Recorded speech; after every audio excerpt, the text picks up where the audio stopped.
Hello, my name is Jimmy Walter.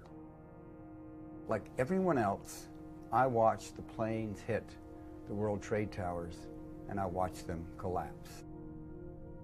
Like everyone else, I thought it was the impact of the planes and the ensuing fires that caused the collapse. Like everyone else, I became concerned with terrorism. I went onto the internet and started researching the foreign newspapers and articles that were appearing there, but were not making the light of day in the American mainstream press, or were buried on page 88 in a small and usually misleading headline. What I discovered was that not only did Saddam Hussein not have weapons of mass destruction, did not have poison factories, but in fact fought Al-Qaeda tooth and nail as an arch enemy.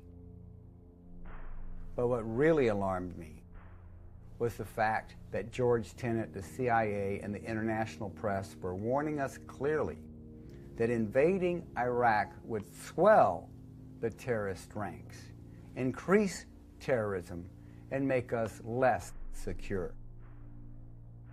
I was so alarmed I ran full-page ads in the New York Times, USA Today, various alternative newspapers across the country. I was censored by the LA Times.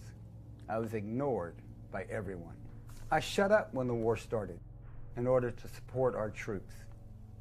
After mission accomplished was asserted, I started going around the country to the protests to bring our boys home. There I met Eric Hufschmidt, who had written Painful Deceptions and Painful Questions. I got his book and video, but never gave him the time of day. At worst, I thought 911 was a sin of omission, where the administration had let it happen in order to further their own nefarious world domination purposes. I did not believe that the World Trade Center was brought down with explosives. About 6 months later, a friend cajoled me into watching Eric's video. It was an epiphany. I knew after watching his video that towers had been brought down with explosives. When I saw heavy steel beams flying straight out, some of them actually going up and down, trailed by a smoke cloud of poisonous debris, I knew that it had to be explosives. Please watch the following video of the event I produced on September 11th of 2004 in New York City, which follows, and see, as they say in the Matrix, how deep this rabbit hole goes. I really do feel like I took the red pill. Brace yourself. You're in for a rude awakening.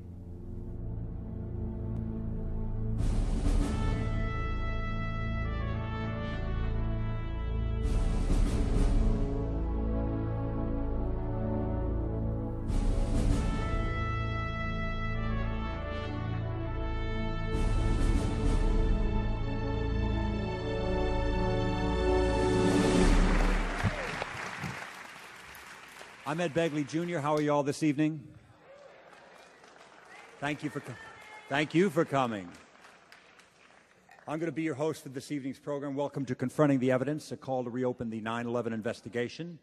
I'll be your host for this evening's program. I'd like to ask you please to finish taking your seats as we're going to begin in a moment. I don't need to tell you that tonight marks the 3rd anniversary of the September 11th events. To begin tonight's program, we ask you to join us in a tribute to the fallen, if you will.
We're going to hear from a lot of people this evening. We have a very distinguished panel, but right now I would like to bring out Jamie Hecht, my co-host for this evening. Jamie, would you come out here? Thank you, Rick. Why does so large a group of people believe that the violence, the bereavement, and the grief inflicted on September 11th, which have had such permanent and ongoing consequences, some of which we can't foresee, was avoidable? That it wasn't a bolt out of the blue, some cosmic blow against humanity that should cause us all to bow our heads, remember the fallen, and then go back to business. Or, as we were urged to do at the time here in New York City, to go out and shop. Why have the questions posed by the families and by the independent researchers, some of whom you'll meet tonight, and so many of you, gone unanswered? In the next few hours, we shall embark upon a difficult journey. And we ask you to reconsider the horrifying events of September 11th in a new and troubling light. This journey is quite difficult. It requires that we re-examine some of our most basic beliefs. This requires overcoming a special kind of inertia, which we're rarely asked to move. And yet, the rewards are a change from anxiety to awareness, from passivity and quietism to a more full participation in the most urgent issues of our time, diminishing unnecessary harm and bringing people closer together for a world of possible safety and creativity and understanding. If this is your first exposure to this material, you may feel very uncomfortable with that and challenged to confront your prior assumptions about September 11th. If you've already been exposed to these issues, you'll see that there are many things you want to look at. We have a large group of gifted researchers. Some of them have been questioning the official story of 9/11 from the very first day after the attacks. The questions these researchers have raised has been the subject of countless articles, discussions initiated by citizens in their homes. And there's been official silence by the commercial media about these events. But we've had a tremendous impact on what people have thought. Last month, a representative poll commissioned by Zogby found that about half of the city's residents do not believe that the attacks came by surprise. 41% of New York residents. Half. That's 49.3% of residents of New York City and 41% of New York State residents. And the question is, how could that view be so pervasive?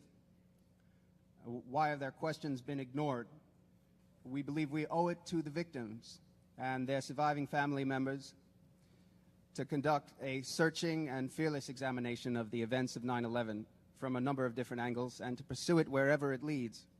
We know of no better way to honor the fallen than to marshal our forces, intellectual, emotional, and confront what repels us, dark implications of evidence which it's all too easy to put aside. We hope that as you draw your own conclusions, we can aim together at a more complete account of those events.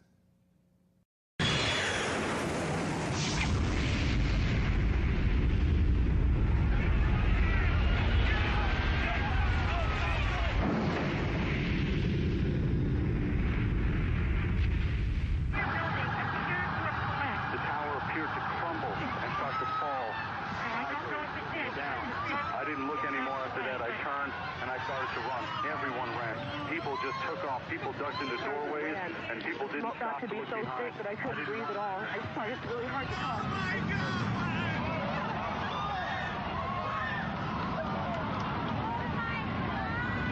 They're both down now.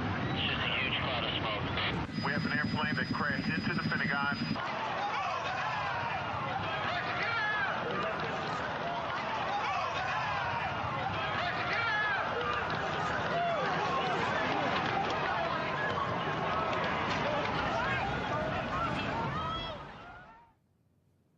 If you are among those to whom it seems impossible that the authorities would actually allow 9/11 to happen for political gain at such an enormous cost to human life, consider what the authorities knowingly allowed to happen to the residents of this city immediately after September 11th. Let me please introduce Jenna Orkin of the World Trade Center Environmental Organization. Jenna.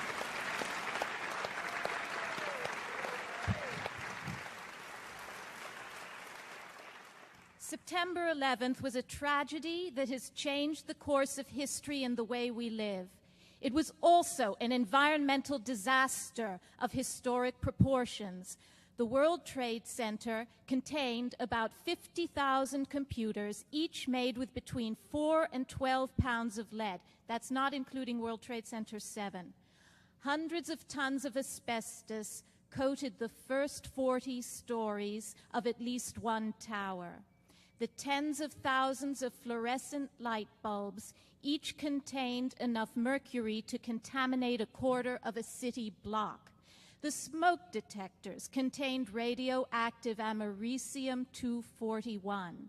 The alkalinity of the air particles was equivalent to that of Drano.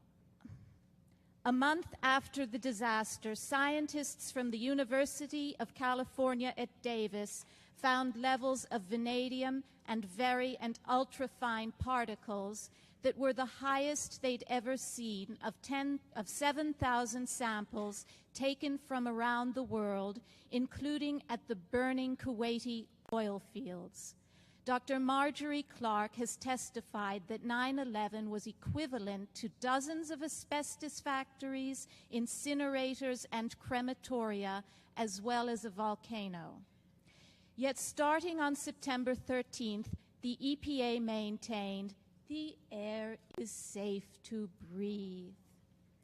A report by the EPA Inspector General in August of 2003 revealed that EPA's press releases, which initially warned the public about asbestos in the air, were edited to offer reassurances instead. The editing was performed by the White House Council on Environmental Quality in order to reopen Wall Street. That's in the report. As a result of the false good news, rescue workers were sometimes not allowed to wear respirators on the grounds that they might frighten the public. Insurance companies often refused to pay for cleanup, forcing residents to clean the tons of toxic debris in their apartments, as per the instructions from the New York City Department of Health.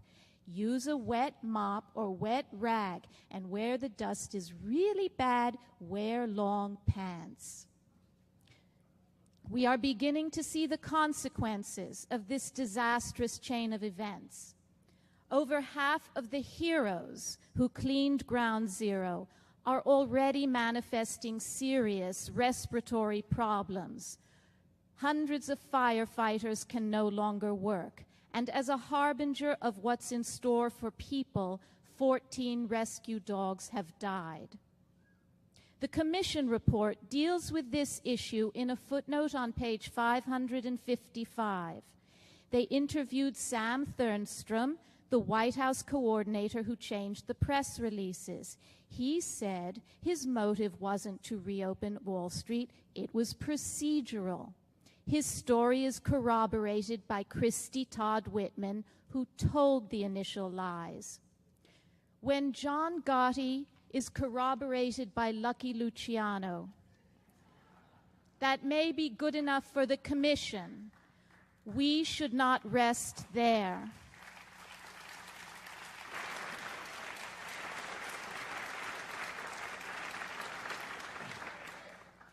In the environmental disaster of 9/11, Osama bin Laden could not have found a better collaborator, a more kindred spirit than George W. Bush.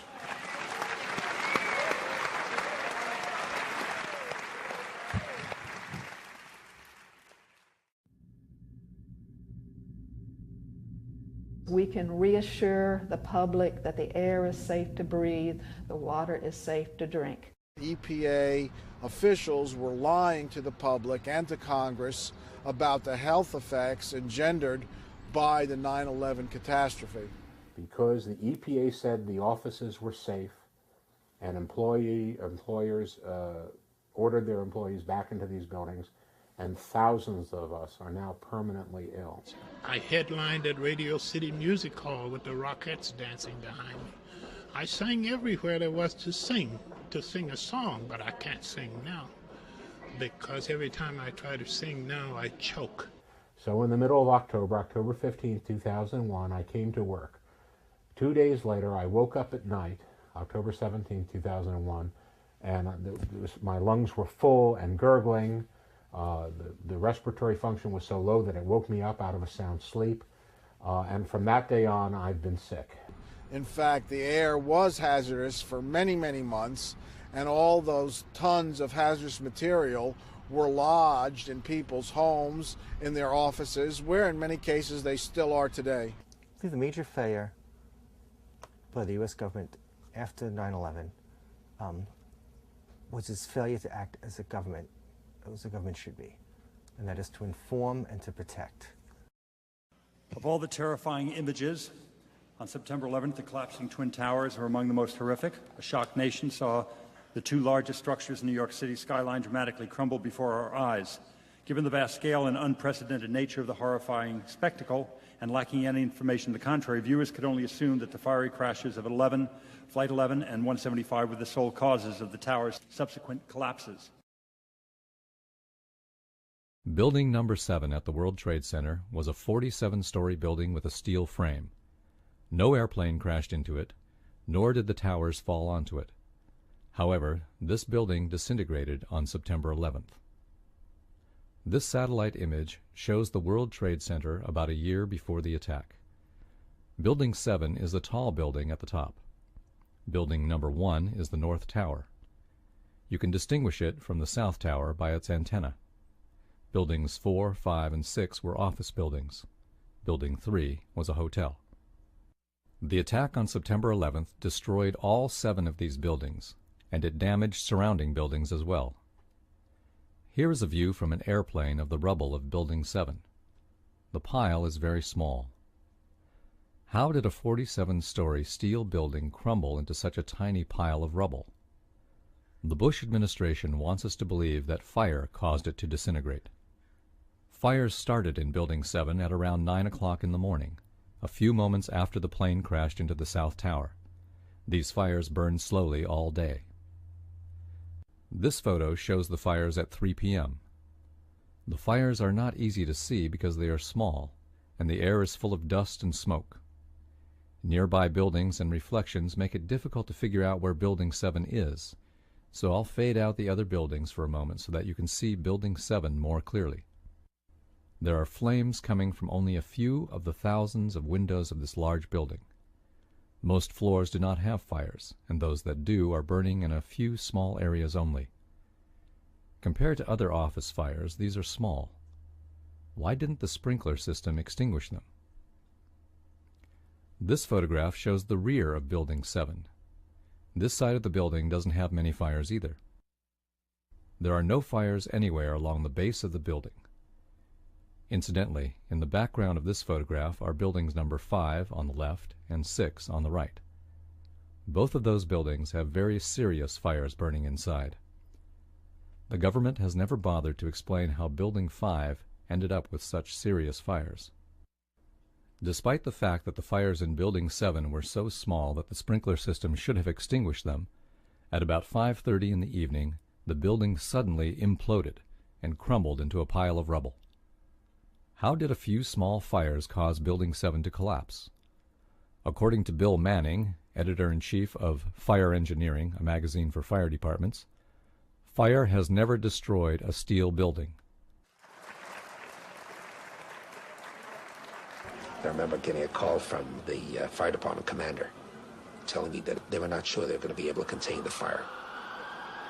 And I said, we've had such terrible loss of life. Maybe the smartest thing to do is pull it. And they made that decision to pull, and then we watched the building collapse. Now, the term pull, which you just saw Larry Silverstein use, is an industry term that means to demolish, a controlled demolition.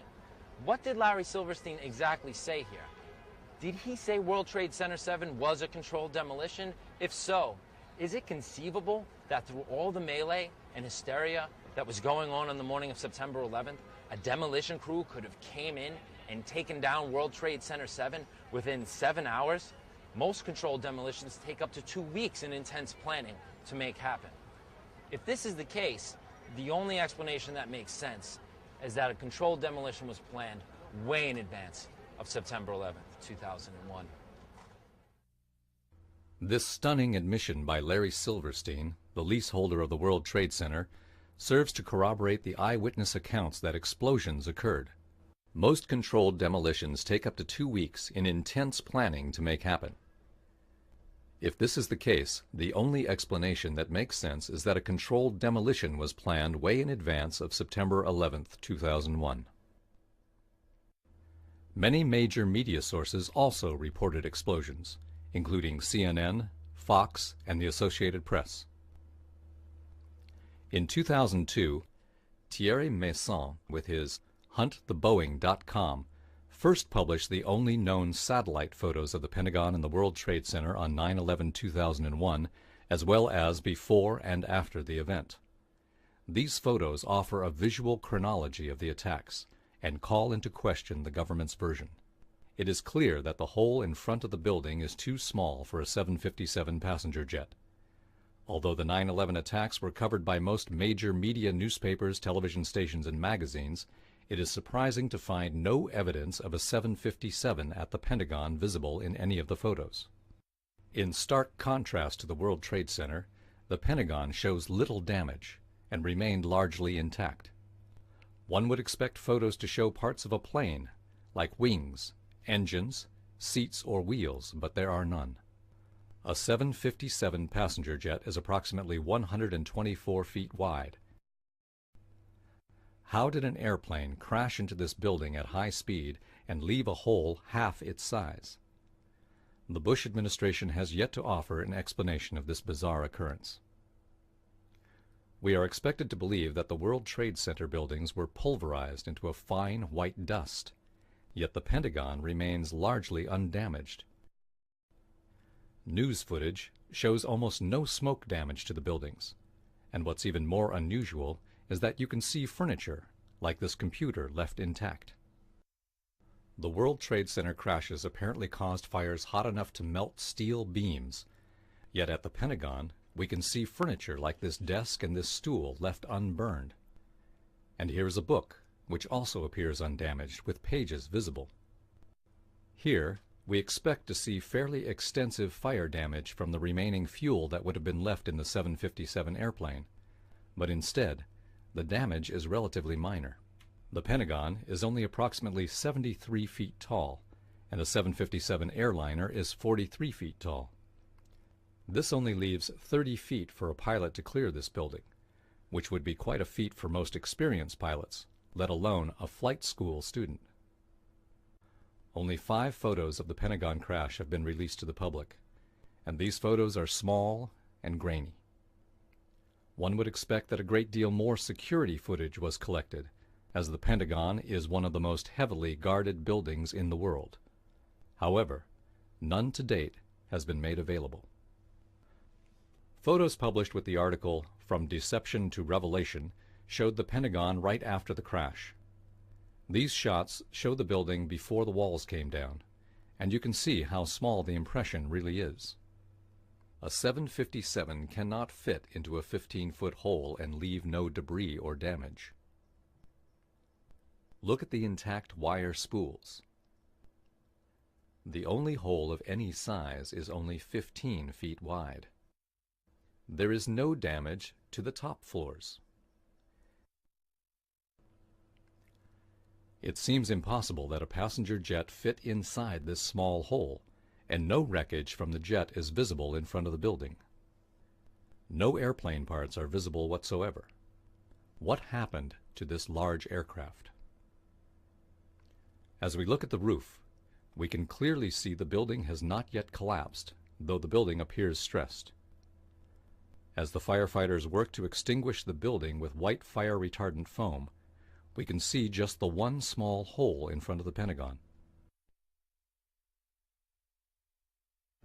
If a 50-foot tall Boeing 757 had hit the Pentagon, there would have been extensive damage to the upper floors.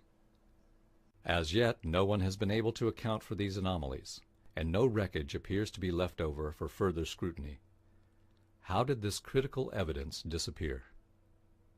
About 2 miles from the Pentagon, you can see the smoke billowing up from the building as the symbol of the United States Defense Establishment goes up in smoke. So there is an amazement all over Washington.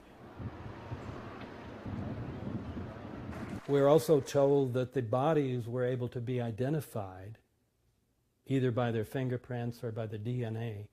So what kind of fire can vaporize aluminum and tempered steel and yet leave human bodies intact? Phil Jahan of the website www.letsroll911.org examined this film clip in detail. There is an explosion that occurs on the lower right corner of the nose just before the plane hits the building. The administration's apologists claim this is a reflection. However, reflections go in one direction only. If we look at this explosion from other angles, we still see it. Therefore, it cannot be a reflection.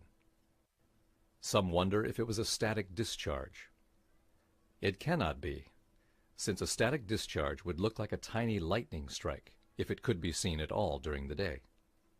Furthermore, a static discharge would have jumped from the closest point of the plane, the middle and top left of the nose, since it was in a rising turn to the left, not the lagging and lower point on the right side of the nose. This clip, filmed by the Naudet brothers, 2 French filmmakers, is the only known footage of the plane hitting the first tower. As the plane approaches the tower, notice the exact same explosion at the exact same spot on the lower right-hand corner of the nose just before the plane hits the tower. Watch the shadow rise up the World Trade Center tower as the plane hits. The shadow, and therefore the plane, touches the building after we see the explosion. This explosion had to be a high-tech weapon or previously placed explosives in the World Trade Center. The Bush administration's case is totally dependent on the attack being low-tech, that there were no high-tech weapons or pre-placed bombs at the World Trade Center or on the aircraft. This explosion proves them wrong. Everybody has only seen a few photos of the attack on September 11th. These photos make it easy to believe that a few Arabs attacked America, and that the airplane crashes and the fires caused the buildings to collapse. However, when we take a close look at how the buildings collapsed, it appears as if explosives were used. For example, dust shot out of a few windows far below the collapsing area. This dust is caused by extremely high pressure.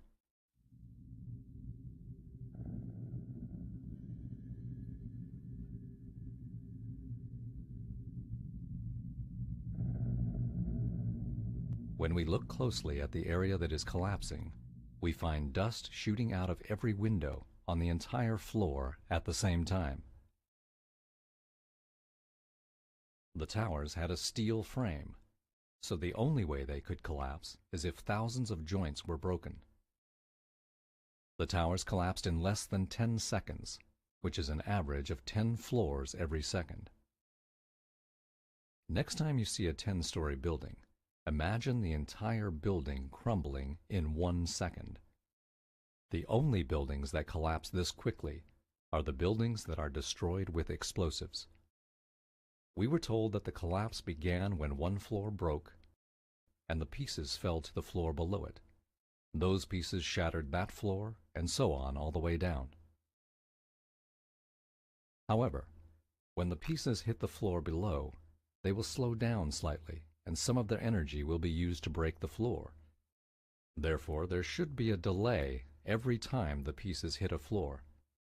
The towers had 110 floors, so if it took 1 second for each floor to be crushed, that would be 110 seconds. However, the seismic data and video show that the North Tower collapsed in only 8.4 seconds. The collapse started at about the 94th floor. If you were to drop a rock from the 94th floor, it would hit the ground about 8.4 seconds later. This means that the pieces of the building were falling as fast as objects fall through the air. How can objects crash through steel and concrete floors as fast as they fall through the air? There is only one explanation. Explosives were placed in these buildings before the attack. The collapse of the North Tower started when explosives at the 94th floor were detonated. The explosives were timed so that the floors were shattered before the rubble contacted it. The pieces of the building fell in only 8.4 seconds because none of the pieces crashed into a floor. We were told that fire caused the towers to collapse, but no large building has ever collapsed from a fire. This 32-story skyscraper in Madrid, Spain, is a good example. The fire became so intense that it spread from one floor to the next, causing the building to look like a torch. This fire was much larger than the fire at the World Trade Center. The next morning there were still a few fires in the lower floors. Everything inside the building had been burned. Some sections of the building broke. A few portions at the top of the building collapsed. However, the building remained standing, and it continued to support a large construction crane at the top. By comparison, the fire at the South Tower was so small that it never spread to the other side of the tower. We know that a few firefighters made it up to the fire zone of the South Tower because they used their handheld radios to send reports of their arrival. They said there were only a few areas with fire. Obviously, the fire was too small to kill firefighters, but we are supposed to believe that it was large enough to cause the buildings to collapse after burning for only 56 minutes. The fire in Madrid was much more severe, and it burned all night, but it did not cause the building to collapse. Scientists created this temperature map of the rubble 5 days after the collapse. Obviously, the rubble would be cooler after 5 days. Also, firefighters sprayed water on the rubble during those 5 days. However, one location in the rubble of Building 7 was above the melting point of aluminum, and so was one location in the rubble of the South Tower. How can a building fall down and 5 days later the pieces are hot enough to melt aluminum? The presidents of 2 different companies that were cleaning up the area told Christopher Bolin that steel had melted at the bottom of the basements in the towers and Building 7. These incredible temperatures are more evidence that explosives were used. Explosives create very high temperatures. The extreme heat created by the explosives in the basements had nowhere to go since it was deep underground, and so it melted some of the steel. Another suspicious aspect of the attack is the collapse of Building 7. This was a 47-story building with a steel frame. It was not hit by an airplane. It was across the street from the towers. Late in the afternoon, this building collapsed. The U.S. government investigated the collapse of this building. After 7 months of investigating, their conclusion was that they have no idea why the building collapsed. A few months later, the landlord of Building 7, Larry Silverstein, announced on television that the fire department demolished Building 7. The government and the news reporters should have demanded that both Silverstein and the fire department explain what happened to Building 7, but nobody asked any questions. The collapse of Building 7 is identical to the collapse of buildings that are brought down with explosives. The explosives shatter the joints that hold the building together, and the building falls down at free fall speed. Dust is produced at the base in the building. There is a tremendous amount of evidence that the government was involved in the September 11 attack. We could spend days discussing all of it. Some of what we tell you is speculation, but some of it is scientific fact, and you cannot disagree with it. For example, pieces of a building cannot crash through steel and concrete floors as fast as they fall through the air. The fact that those towers collapsed in less than 10 seconds is proof that explosives had been used. Building 7 also collapsed in a manner that can only be explained by the use of explosives. This is why the government says they do not know why Building 7 collapsed.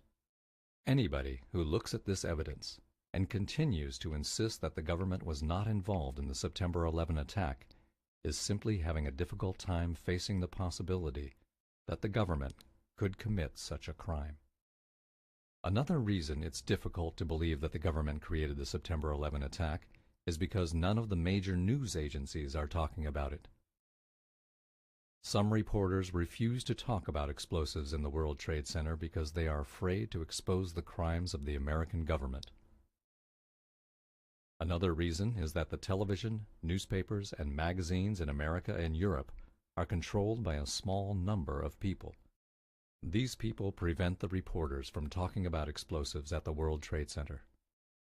Instead of telling us about the explosives, they show us lots of photos of Osama bin Laden.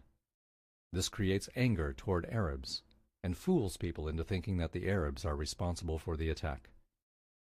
The news agencies are trying to manipulate emotions, not provide serious information. Most reporters ignore us when we talk about explosives in the towers. Occasionally, an article or television show tries to make us look like idiots. Already, 3 different television networks have criticized us. These television programs do not provide serious information to counteract our arguments. Instead, they use insults to make people laugh at us. This book, Painful Questions, has been available for almost 3 years, but it was ignored by the conventional magazines and television shows until Jimmy Walter began advertising it. This is a portion of one of his full-page advertisements. Here is how Penn and Teller introduced Jimmy Walter. And then there's this asshole. Man, that's way too soft. Let me try that again. And then there's this asshole. Here is how Penn and Teller described the book. He wrote a book called Painful Questions, an analysis of the September 11th attack. We show you the cover because if you ever see anyone carrying it, push them down a flight of stairs. Popular Mechanics refers to us as liars. The angry and childish attacks on Jimmy Walter and Eric Hufschmid could be a sign that the criminals are frightened that we are exposing them. However, when a criminal tries to cover up his crime, he runs the risk of releasing more information about himself. These television programs and magazines can help us understand who is behind the September 11th attack and how they get away with these crimes. The executives of major television networks, newspapers, and magazines are involved in these crimes. They help cover up the crimes by ignoring important information and by insulting those of us who complain about the crimes. The news agencies that ignore or ridicule are identifying themselves as being either incompetent news agencies or as members of the criminal network. In either case, we should not purchase their newspapers, magazines, or television shows. We could use our technology to build beautiful cities for ourselves with advanced train systems. But we need better governments and better news reporters. We must also prevent the criminals from getting control of the 9/11 organizations. Eric Hufschmid had been invited to speak at a meeting about September 11th in March 2004 in San Francisco. However, a week before the meeting, he was told that he was not allowed to speak. They did not explain why Eric could not speak. The criminals are trying to get control of the 9/11 organizations so that they can remove people like Eric Hufschmid. They fool you into thinking they are on your side. However, they are not doing the research. Instead, they are trying to push researchers off the stage so that they can get control of the information you hear. They are trying to put all the blame on President Bush or Dick Cheney. They do not want you to know about the evidence that lots of people from several nations are involved, such as U.S. military officials, television executives, and some Israeli and British government officials. People often respond that they cannot do anything about this corruption because they are just an ordinary person of no importance. But everybody can help make this world a better place simply by showing these books, videos, and websites to your friends. So help us educate and encourage people. Let's make the world a better place. The entire top of the building just blew up. The second explosion and another explosion. We have a report now of a fourth explosion at the Trade Center. There has just been a huge explosion. It almost looks like one of those implosions of buildings that you see. We heard a very loud blast, an explosion. Not clear now is why this explosion took place. Do you know if it was an explosion or if it was a building collapse? To me, it sounded like an explosion. But it was a huge explosion. I saw the two buildings. I'm thinking it was a bomb because two of them. This is actually, we believe, debris from one of the planes that hit one of the towers on the World Trade Center. The FBI is here, as you can see. They had roped this area off. They were taking photographs and securing this area just prior to that huge explosion that we all heard and felt. We made it at least 2 blocks, and we started running.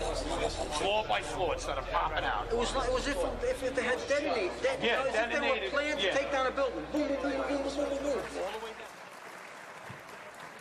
Big round of applause for Mr. Jeff King. Can I still be wearing this?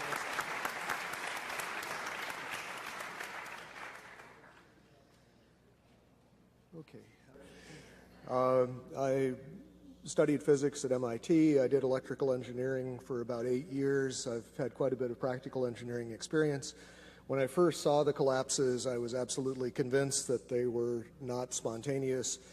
One of the first things that I did was to speak with one of my patients, who is a retired Army Corps of Engineers fellow who's done a lot of demolition and construction.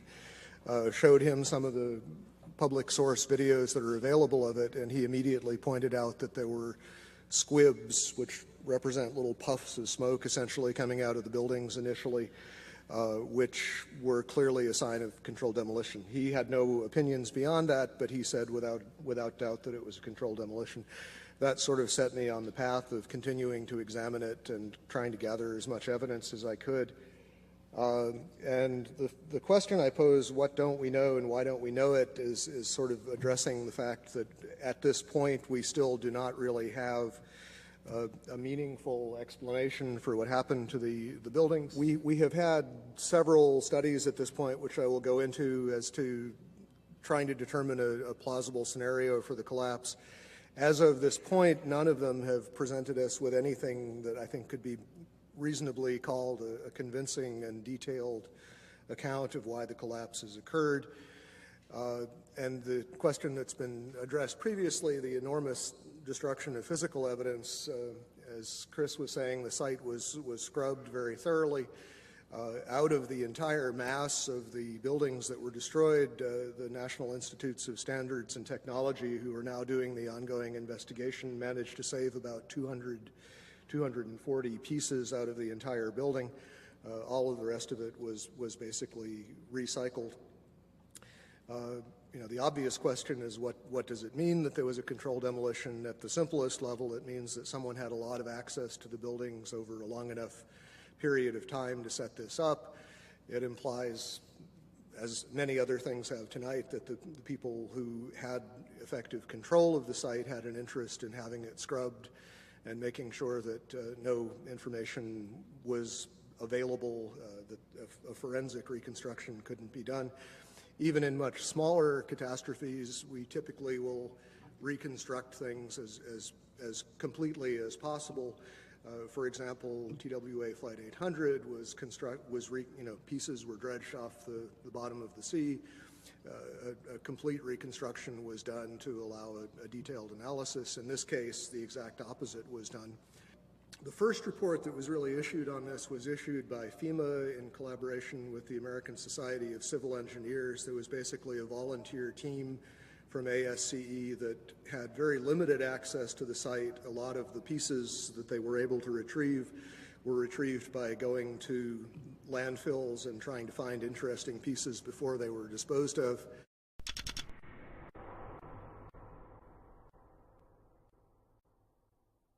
The initial FEMA report basically acknowledged that the kerosene would have burned off very quickly. What wasn't destroyed in the initial fireball would have been consumed fairly rapidly and would have only really served as an ignition for the rest of the material. And the second point being that the fuel here really was strictly office contents. If you think of a modern office with copying machines, computers, and as has been previously mentioned, the smoke, particularly from Building 2, just before it collapsed, was very black looking. This is generally an indication of an inefficient fire in which there's not enough oxygen for the amount of fuel. These types of fires typically burn very cool. They are not hot flames like blowtorches.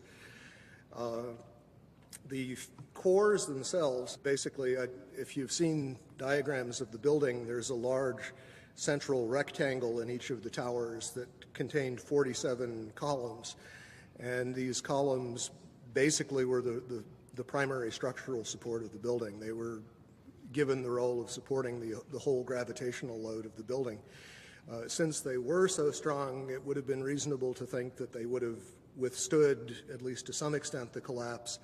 But in fact, as we see after the buildings collapsed, there was basically only little stubs of these things standing up a floor or two above the ground level. The cores did not have much in them that would burn. The cores basically were dedicated to things like elevator shafts, utility shafts, stairways. So you have drywall material, you have a little bit of carpeting, you don't really have any inflammable material in the core itself. The core was specifically designed so it could not function as a chimney. They did not want, in the case of a fire, for the fire to be able to travel through the elevators or for air to come in through the elevators. So they were designed with what this architect Aaron Swirsky, I believe it was, referred to as a hermetically sealed system. There were fire shutters that were designed to close off the core in the event of an event like this. And those, as far as we know, functioned properly, which means that there was a very limited amount of oxygen available. Okay, as far as the issue of what failed and how, some of the initial suggestions, and these showed up in the NOVA documentary, which is a good example of what I like to call proof by computer animation. Thomas Egar, who was a material scientist but not a structural engineer, who became a spokesman for these documentaries, indicated that the floors had somehow failed, that the trusses supporting the floors had failed. This was the theory that was put forward actually in the initial FEMA report. Subsequently, there have been basically complete contradictions of that. Jim Hoffman has done quite a bit of research which is available on the web concerning the problems with this idea that the floors would have simply fallen. There was a study done by Weidlinger Associates. The chief engineer there was Mathis Levy, who's a very well-known authority on building collapses. He specifically disavowed the idea of pancaking or collapsing of the floors. And the most recent official report we have on this, which is from National Institutes of Standards and Technology, NIST, rejected the idea that floor collapse was part of it. And so as a result, we have basically no sequential model at this point. What NIST has suggested is that there was some kind of simultaneous collapse of the cores, but they have not attempted to give any kind of modeling as to whether those cores could have in fact been destroyed by the fires in the way that they claim. Unfortunately, the material that would have allowed a detailed fire analysis, the actual physical evidence, is all gone. One of the most significant things to my thinking that indicates that this could not have been the sort of collapse that we are told it was is the presence of the dust clouds. And as you've seen in the pictures, and I'm sure all of us have seen probably more than we would like, there were very, very large clouds of very thick dust that enveloped the area, that crossed the river, that made it almost all the way to New Jersey from the pictures that I've seen. This type of flow is something that we are familiar with in physics. It occurs in only two situations that we know of naturally. One is in volcanic eruptions, where a large amount of material is suddenly exploded into the air and basically forms small particles. The other situation is something called turbidity currents. These occur along the edges of the continental shelves, where mud or sediment will slump, become suspended in water. And the common thread is that you have large amounts of a dense material that is suspended very quickly in a fluid, thereby creating another denser fluid, which is in effect the dust cloud. and that fluid can achieve considerable velocities. The problem with creating this sort of slurry of fine particles is that there really is no mechanism that has been proposed. We have concrete floors with carpeting or flooring over them. We have furniture. We have floors basically that are coming together in a collapse, but the concrete is basically protected under these layers. Early in the collapse, in the very first moments, we see these thick clouds being ejected at very high speed. They're clearly dense because they flow downward and become part of this large overall pyroclastic flow. What we're basically being told is that the concrete sort of jumped up into midair, exploded itself, and then was ejected as the floors came together. Not a very plausible mechanism, but I have yet to hear of anything else proposed to explain it. From quite a few people on the scene, we've been told that the powder it represented most of the concrete, that the amount of intact macroscopic chunks of concrete on the scene were negligible, that basically everything was reduced to powder. And incidentally, we also know that other things besides concrete were reduced to powder. We know that contents of computers, exotic metals from computer chips, these sorts of things were also identified in the dust and in very small particles, generally on the order of less than 100 microns in diameter. So we have a real issue of mechanism as far as what in the process of this collapse could cause so many things to be pulverized so finely. For the towers to collapse the way we saw them collapse basically implies that the columns simply collapsed into themselves. They telescoped straight down. Steel keeps a lot of its structural integrity, even when heated, until you begin to approach the melting point. You don't really see a catastrophic loss of strength, and this is what we're talking about. We're talking about basically vertical box columns collapsing into themselves, which implies a complete loss of mechanical strength. And as far as the initial impacts, this recent NIST study made an interesting point about World Trade Centers 2. The film analysis showed that it oscillated for about 4 minutes after it was struck by the airplane, and the oscillation rate was identical to what would be expected for the intact tower. Trade Center towers in most modern buildings are heavily redundant in the sense that the load bearing can be shifted to other members if some of them fail, and we saw that happen in this case. Stresses do redistribute, but absent further weakening of the structural members, that distribution is limited. It happens, the structure restabilizes, and unless there's significant further damage, it doesn't progress to a total collapse. World Trade 1 began collapsing from the very top after an hour and 40 minutes. It's very hard to imagine office contents progressively heating up hotter and hotter over that period of time. And for a building to collapse from the very top, which is the least heavily loaded, is also very odd, to say the least.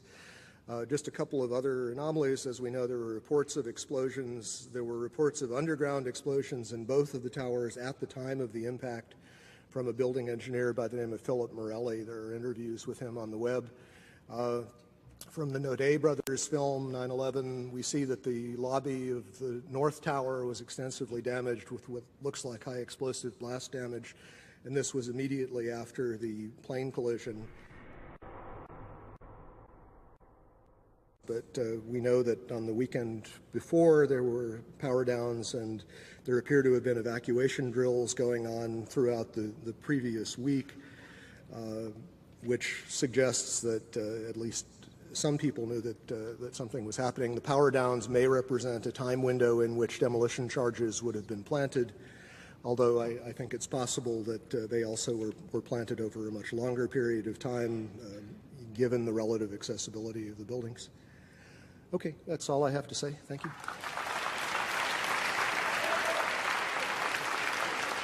Thank you, Jeff King. Thank you very, very much. A common explanation as to why no U.S. military interceptors took to the skies on September 11th until it was too late is that it was simple incompetence. Well, let me deal with the incompetence theory. First, by taking you back to October 26, 1999. That is the day the chartered Learjet carrying golfer Payne Stewart crashes, killing all on board. This from the National Transportation Safety Board crash report. 9:19 a.m., the flight departs. 9:24, the Learjet's pilot responds to an instruction from air traffic control. 9:33, the controller radios another instruction. No response from the pilot. For 4.5 minutes, the controller tries to establish contact. Having failed, the controller calls in the military. Note that he did not seek, nor did he require, the approval of the President of the United States, or indeed anyone. It's standard procedure, followed routinely, to call in the Air Force when radio contact with a commercial passenger jet is lost, or the plane departs from its flight path, or anything along those lines occurs. 9:54, 16 minutes later, the F-16 reaches the Learjet at 46,000 feet and conducts a visual inspection. Total elapsed time, 21 minutes. So what does this prove? Well, it proves that standing routines exist for dealing with all such emergencies, for instance, loss of radio contact. All personnel in the air and on the ground are trained to follow the routines, which have been fine-tuned over decades, as the Learjet incident illustrates. For large scheduled aircraft tracked throughout on radar, to depart extravagantly from their flight paths would trigger numerous calls to the military, especially after 2 have hit the World Trade Center and now 1 is speeding toward Washington, D.C.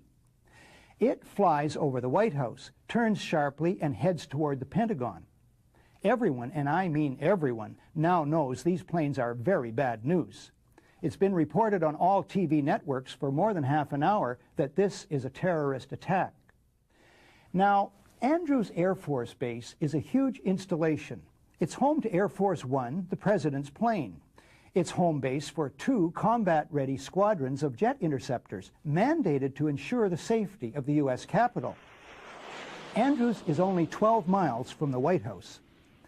On September 11th, the squadrons there are the 121st Fighter Squadron of the 113th Fighter Wing, equipped with F-16s, and the 321st Marine Fighter Attack Squadron of the 49th Marine Air Group Detachment A, equipped with FA-18s. This information was on the website of the base on September 11th. On September 12th, Andrews chose to update its website. I find it odd that after the update, there's no mention of the F-16 and F-18 fighters. The base becomes, according to the website, home to a transport squadron only.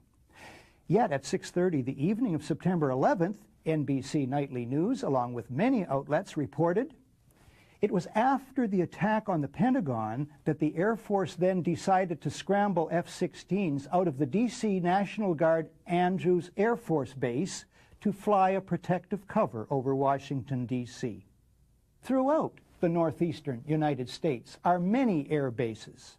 But that morning, no interceptors respond in a timely fashion to the highest alert situation. This includes the Andrews squadrons, which have the longest lead time and are 12 miles from the White House. Whatever the explanation for the huge failure, there have been no reports to my knowledge of reprimands. This further weakens the incompetence theory. Incompetence usually earns reprimands. This causes me to ask, and other media need to ask, if there were stand-down orders. The events of 9/11 begin with aircraft going wildly off course. Incredibly, despite radar tracking for almost 2 hours, the whole of the mighty U.S. Air Force goes AWOL that morning. It's a mind-bending anomaly. Not a single U.S. Air Force interceptor turns a wheel until it's too late. There are no jets at all. It's a matter of historical record. That could happen only 2 ways. Either it was staggering multiple simultaneous coincidental incompetence at all levels in many agencies defying known laws of averages, a 54 million to 1 chance, which is the 9/11 Commission official story. There's another explanation. The U.S. Air Force is neutralized by design. The evidence indicates This is about a 1-to-1 chance. Michael Rupert, a former Los Angeles Police Department detective, was the first major 9/11 skeptic and researcher in the world and remains one of the foremost. He was one of 40 experts on 9/11 who testified at the 6-day International Citizens Inquiry into 9/11, held in Toronto in May of 2004. I helped organize that event. At the inquiry, Michael Rupert addresses the absence of jet interceptors, but the unlikelihood of a simple stand-down order, and asks, what if they were so confused and had been so deliberately confused that they couldn't respond? Michael Rupert is standing by at his office in Sherman Oaks, California. Michael, thanks for this. What is the reason for the failure of U.S. military jets to show up in a timely fashion on 9/11? Well, the simple fact is, Barry, that they didn't know where to go. The reason that they didn't know where to go was because a number of conflicting and overlapping war game exercises were taking place, one of which, Northern Vigilance, had pulled a significant number of North American fighter aircraft into Canada and Western Alaska and Northern Alaska in a mock Cold War hijack exercise. There was another drill, Vigilant Guardian, which was a hijack exercise, a command post exercise, but it involved the insertion of false radar blips onto radar screens in the Northeast Air Defense Sector. In addition, we have a confirmation, thanks to General Richard Myers, who was acting chairman of the Joint Chiefs, who told Richard Clark, as reported in Clark's book, that there was another exercise, Vigilant Warrior, which was, in fact, according to a NORAD source, a live-fly hijack drill being conducted at the same time. With only 8 available fighter aircraft, and they have to be dispatched in pairs, they were dealing with as many as 22 possible hijacks on the day of 9/11, and they couldn't separate the war game exercises from the actual hijacks. But this was done deliberately, though. Apparently so, and I will be saying that in my forthcoming book, Crossing the Rubicon, 9/11 and the Decline of American Empire at the End of the Age of Oil. We have done an extensive investigation on that to show that these war game exercises were apparently very well planned by someone who I will show, I believe, was Dick Cheney in the United States government to deliberately confuse FAA, NORAD, and U.S. Air Force fighter response to fulfill a prophecy that another man had once said, let one happen and stop the rest. On that very point, we have a recording. Hi, Boston Center Team U. We have a problem here. We have a hijacked aircraft headed towards New York. We need someone to scramble some F-16s or something up there to help us out. Is this real world or exercise? No, this is not an exercise, not a test. Now, the 9/11 Commission didn't mention the war games, is that right? No, in their final report they did mention, I think in one paragraph, Vigilant Guardian, but the response given by NORAD Commanding General Ralph Eberhardt and other Air Force spokespeople was absolutely nonsensical, and it made no mention of any of the other war game exercises. Eberhardt's position was, in fact, which is a very ludicrous position, that the Vigilant Guardian exercise, leaving aside the others, actually helped speed response on 9/11, and that is absolutely not the case. How does this relate to the 9/11 Commission report, which says that planes had gone in the wrong directions? Well, that's a separate issue, and that remains to be clarified. But what I will be disclosing in my book, in effect, is that there were 2 simultaneously operating command and control systems functioning on the day of 9/11, and at sometimes they were issuing conflicting orders. We do not have a clear explanation for why fighters from Andrews Air Force Base were sent out over the sea first and couldn't turn around because the 9/11 Commission seemed to change all the evidence just arbitrarily right before it issued its final report. So we don't have a clear explanation, but certainly there was this all consistent with a motive that said make sure that the fighters don't get to any place in time to stop the 3 critical attacks on the World Trade Center and the Pentagon. You have Laura Brown of the FAA. She attends hearings of the 9/11 Commission that bear on the aviation aspects of the day. Embarrassed by previous non-forthcoming testimony about the FAA's role, she sends an email in May of 2003 to members of the media whose business cards she had collected. Within minutes after the first aircraft hit the World Trade Center, she states in her email, the FAA immediately established several phone bridges that included FAA field facilities, the FAA Command Center, FAA Headquarters, DOD, the Secret Service, and other government agencies. The U.S. Air Force liaison to the FAA immediately joined the FAA Headquarters phone bridge and established contact with NORAD on a separate line. The FAA shared real-time information on the phone bridges about the unfolding events, including information about loss of communication with aircraft, loss of transponder signals, unauthorized changes in course, and other actions being taken by all the flights of interest, including Flight 77. The Commission imagines, page 35, that at 8:46, when Flight 11 hits the North Tower of the World Trade Center, neither the President or anyone, quote, in the White House or traveling with the President knew that Flight 11 had been hijacked at 8:14 that morning. Wrong. The Commission imagines, page 39, that as late as 9:30, quote, no one in the President's traveling party had any information that other aircraft were hijacked or missing. Wrong. The Commission imagines it can get away with such claims, even though millions of people saw TV news reports about the hijackings on CNN beginning at 8:48. Unlike the Northwoods plan, the FBI actually carried out the attack on the World Trade Center in 1993. They actually hired a retired 43-year-old former Egyptian army officer, Ahmad Salam, and paid him $1 million and gave him real explosives, a detonator, and told him to build a bomb and to give it to the foolish people that he was controlling to allow them to attack the World Trade Center complex.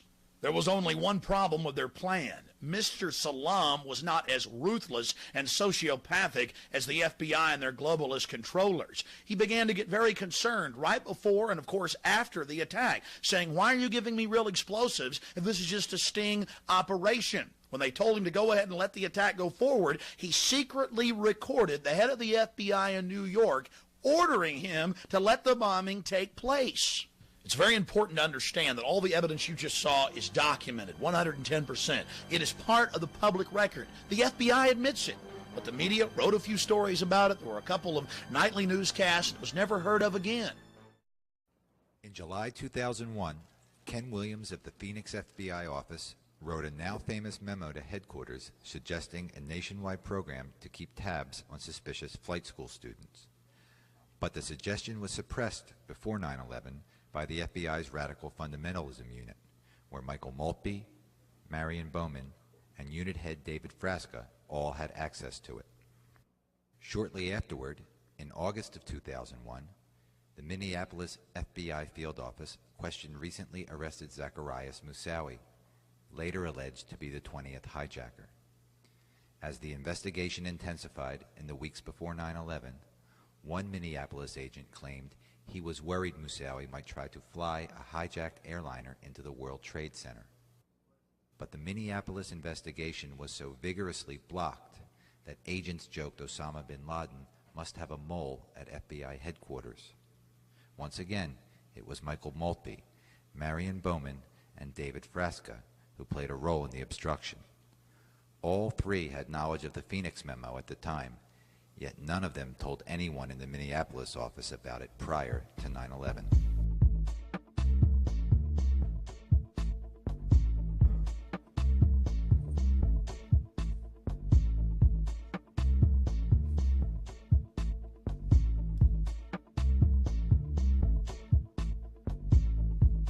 In January of 2001, Chicago field agent Robert Wright saw his 3-year investigation of a terrorist cell abruptly halted. 3 months later, he wrote a stinging memo charging that the FBI was not interested in thwarting a terrorist attack, but instead, quote, was merely gathering intelligence so they would know who to arrest when a terrorist attack occurred, unquote.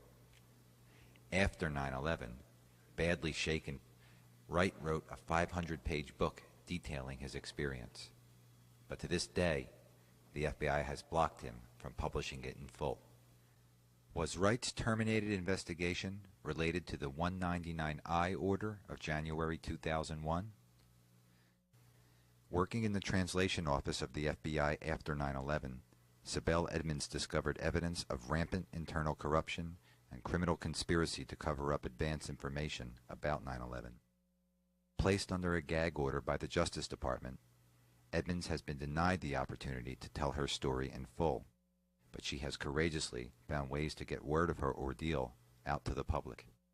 She has joined with the 9/11 Truth Movement and has not wavered in her claims. To become an American citizen, I took the citizenship oath. In taking this oath, I pledged that I would support and defend the Constitution and laws of the United States of America against all enemies, foreign and domestic. Therefore, not only do I have the right to challenge John Ashcroft's anti-Constitution and un-American actions, as an American citizen, I am required to do so. So are you.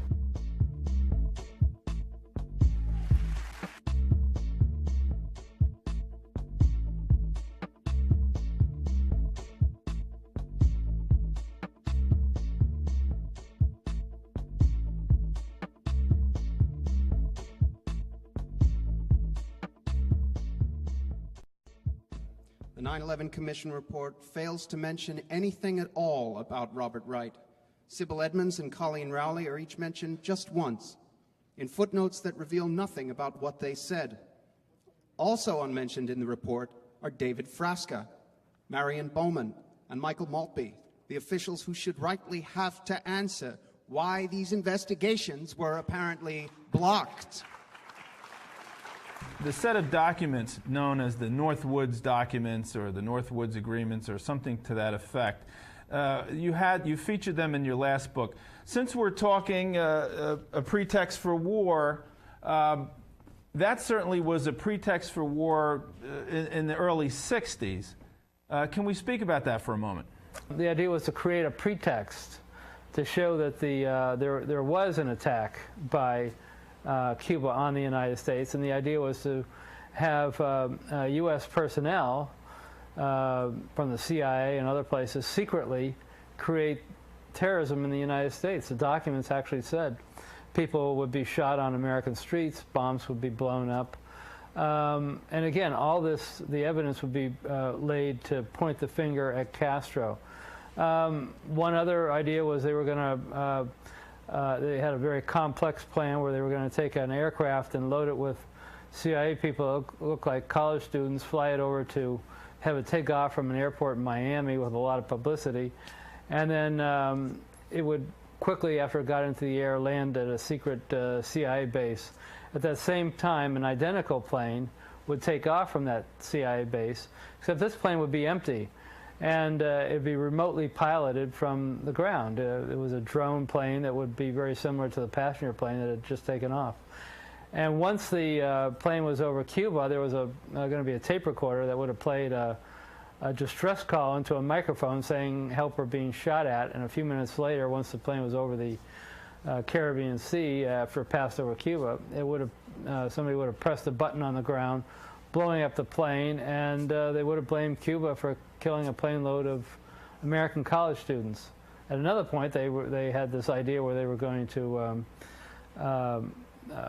actually John Glenn was going to go into his first space mission around that same time, and part of the plan was that if Glenn's rocket accidentally blew up on liftoff, they were going to plant evidence making it look like that it was Cuban sabotage that blew it up. These were all outrageous plans. They made their way all the way up to Secretary of Defense McNamara. Actually, the plans were all signed by all members of the Joint Chiefs of Staff, and then they went up to McNamara, and McNamara rejected the plan, and that was the end of it. So it never got put into effect, but the fact that you can get all the members of the Joint Chiefs of Staff, the senior military officials in the U.S. government signing off on a plan that outrageous is extraordinary to me.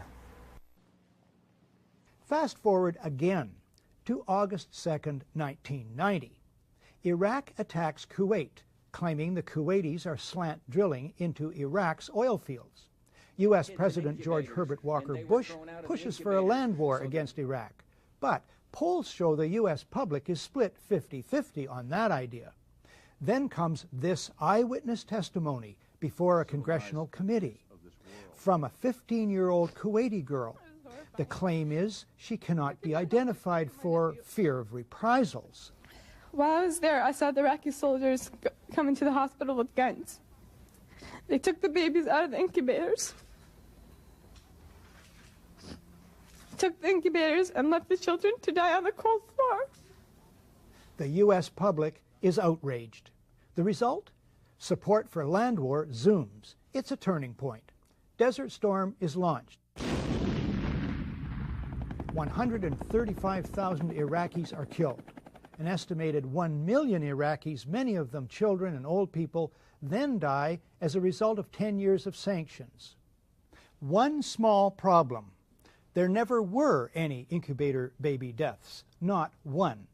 The Canadian Broadcasting Corporation's investigative flagship program, The Fifth Estate, reveals the girl to be the Kuwaiti ambassador's daughter, given her lines and coached in acting by the giant American PR firm Hill & Knowlton. It's one phase in a $10 million joint U.S.-Kuwaiti campaign of deception. This man is lying. I myself buried 14 newborn babies that had been taken from their incubators. This man is lying. And they had kids in incubators, and they were thrown out of the incubators so that Kuwait could be systematically dismantled. There were a lot of people who participated in a conspiracy. Yes, an out-and-out conspiracy of fake organizations, false documents, fraud, and disinformation. So, if a new man named Bush is in the White House and helps engineer a brazen deception in order to achieve global geopolitical goals as well as domestic and personal ones, it wouldn't be a first, would it? Hello again.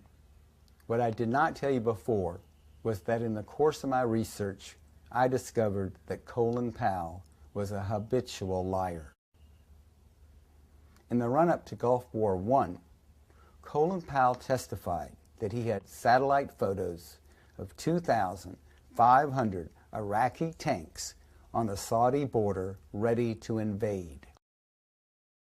A St. Petersburg Times reporter went to the Russians and bought a satellite photo of the area. Not one single tank.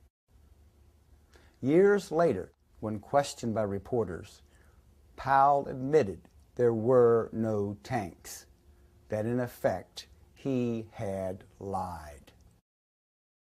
And for those of you who do not remember, Colin Powell was the officer who covered up the My Lai massacre.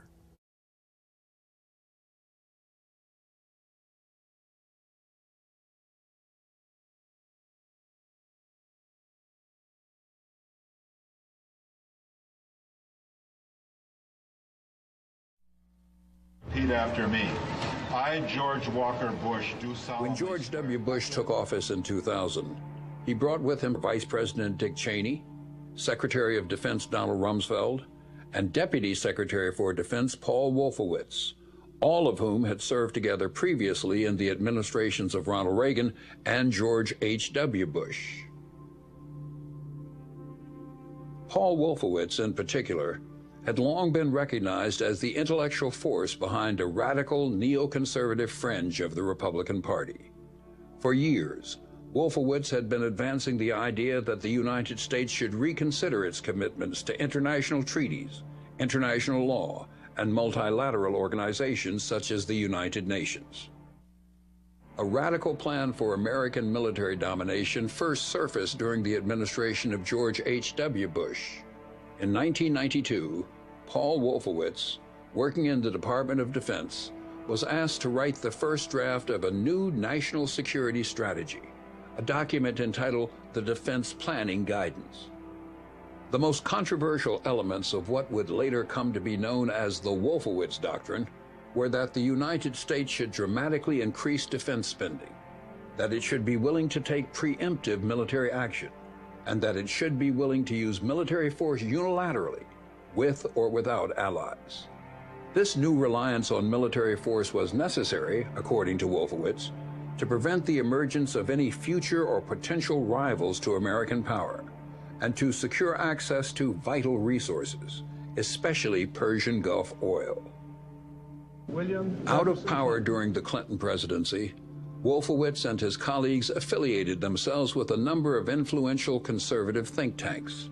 In 2000, they would craft yet another proposed national security strategy, this one published by a right-wing think tank calling itself the Project for the New American Century.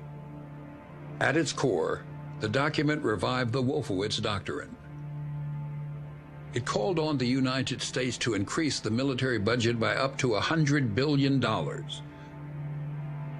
deny other nations the use of outer space, and to adopt a more aggressive and unilateral foreign policy that would allow the United States to act offensively and preemptively in the world. The elimination of states like Iraq figured prominently in this grand vision. But even these hardline conservatives knew that the Wolfowitz Doctrine was likely too radical to win the support of the foreign policy establishment, their own Republican Party, and the American people. In their defining document, written in September of 2000, a full year before 9/11, they acknowledged that the process of transformation, even if it brings revolutionary change, is likely to be a long one. Absent, in their own chilling words, some catastrophic and catalyzing event, like a new Pearl Harbor. 1 year later, that event would arrive. Good evening. I'm glad to be part of this very important event, which is made possible by Nico's invitation and Jimmy's video. I would like to use my time to talk about the 9/11 Commission report, which is the present subject of my research. Many people have asked me, how good is the report? Well, that depends on your perspective. If you're one of the average Americans who get their news about 9/11 from the mainstream media, you will probably think the 9/11 Commission report is excellent. This seems to be the opinion of people who write customer reviews on Amazon.com, almost all of them giving it 5 stars. Some of them praise it by saying, it reads like a novel. Well, that's true. I myself would give it 5 stars if it were correctly categorized, that is, as a work of fiction. We are told in the preface that it was an attempt to give the fullest possible account of the events surrounding 9/11. Now, of course, they can't quite mean that. There were trillions of events surrounding 9/11. They meant they were going to give an account of those that seemed relevant to understanding 9/11. So that means there had to be a principle of selection. That principle of selection would be based upon your perspective.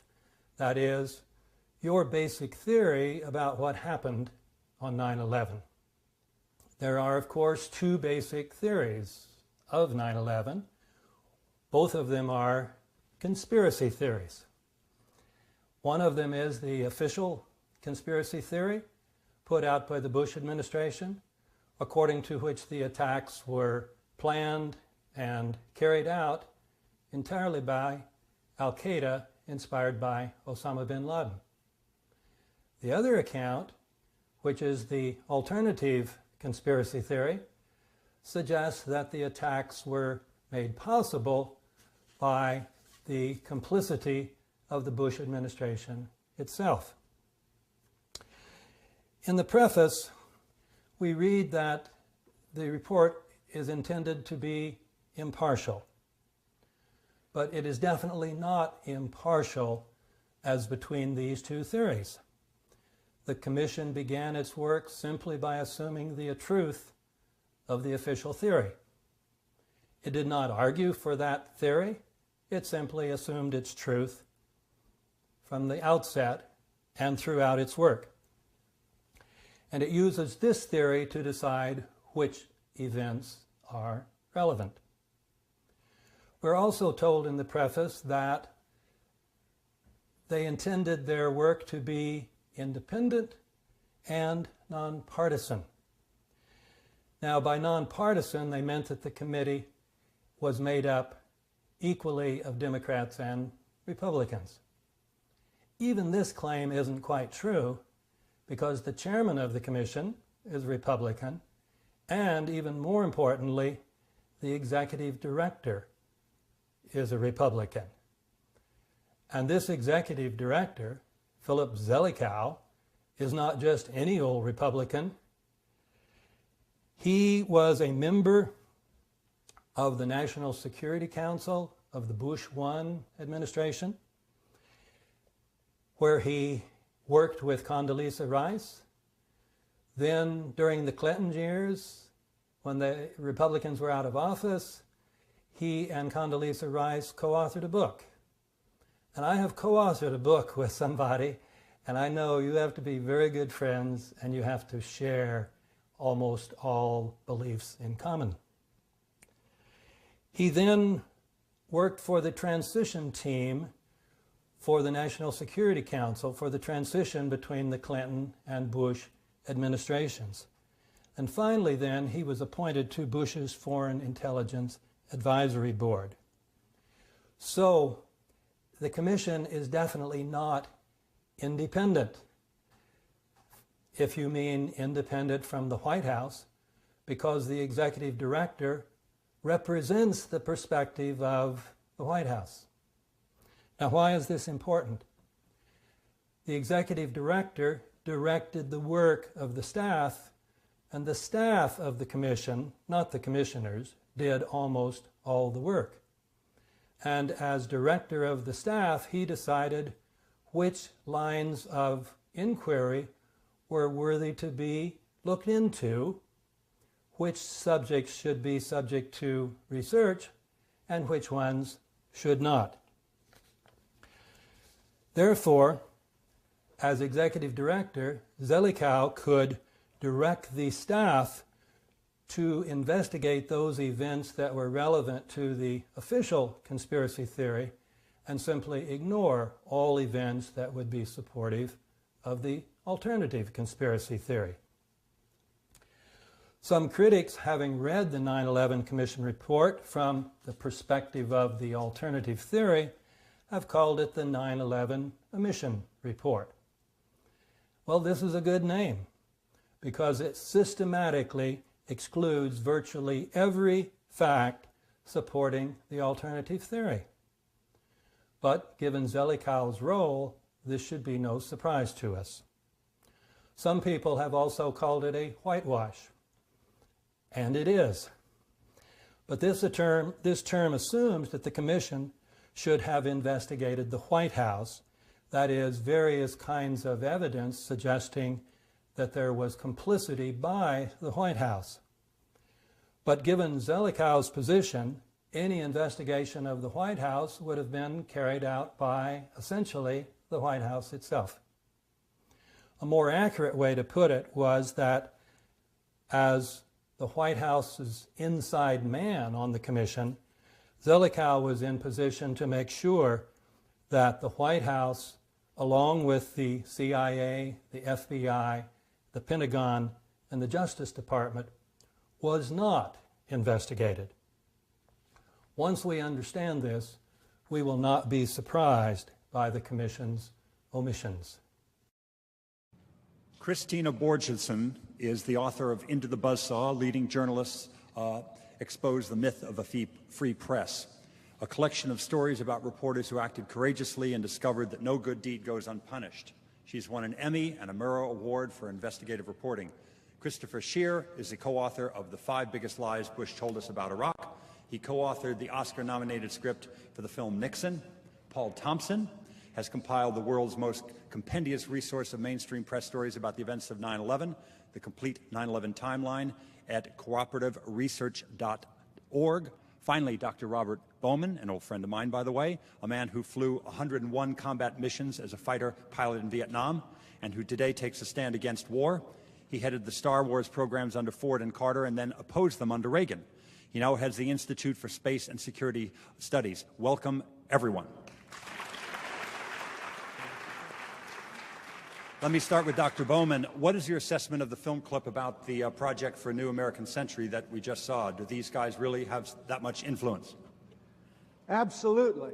As a matter of fact, this bunch not only drew up a plan for the foreign policy of the United States, they also drew up a plan for the foreign policy of Sharon's Likud government of Israel. Both of these plans, drawn up by largely the same people, included regime change in Iraq as a central element. And as the clip noted, they acknowledged it couldn't happen. The American people wouldn't allow it unless there was a new Pearl Harbor. And that is what 9/11 was.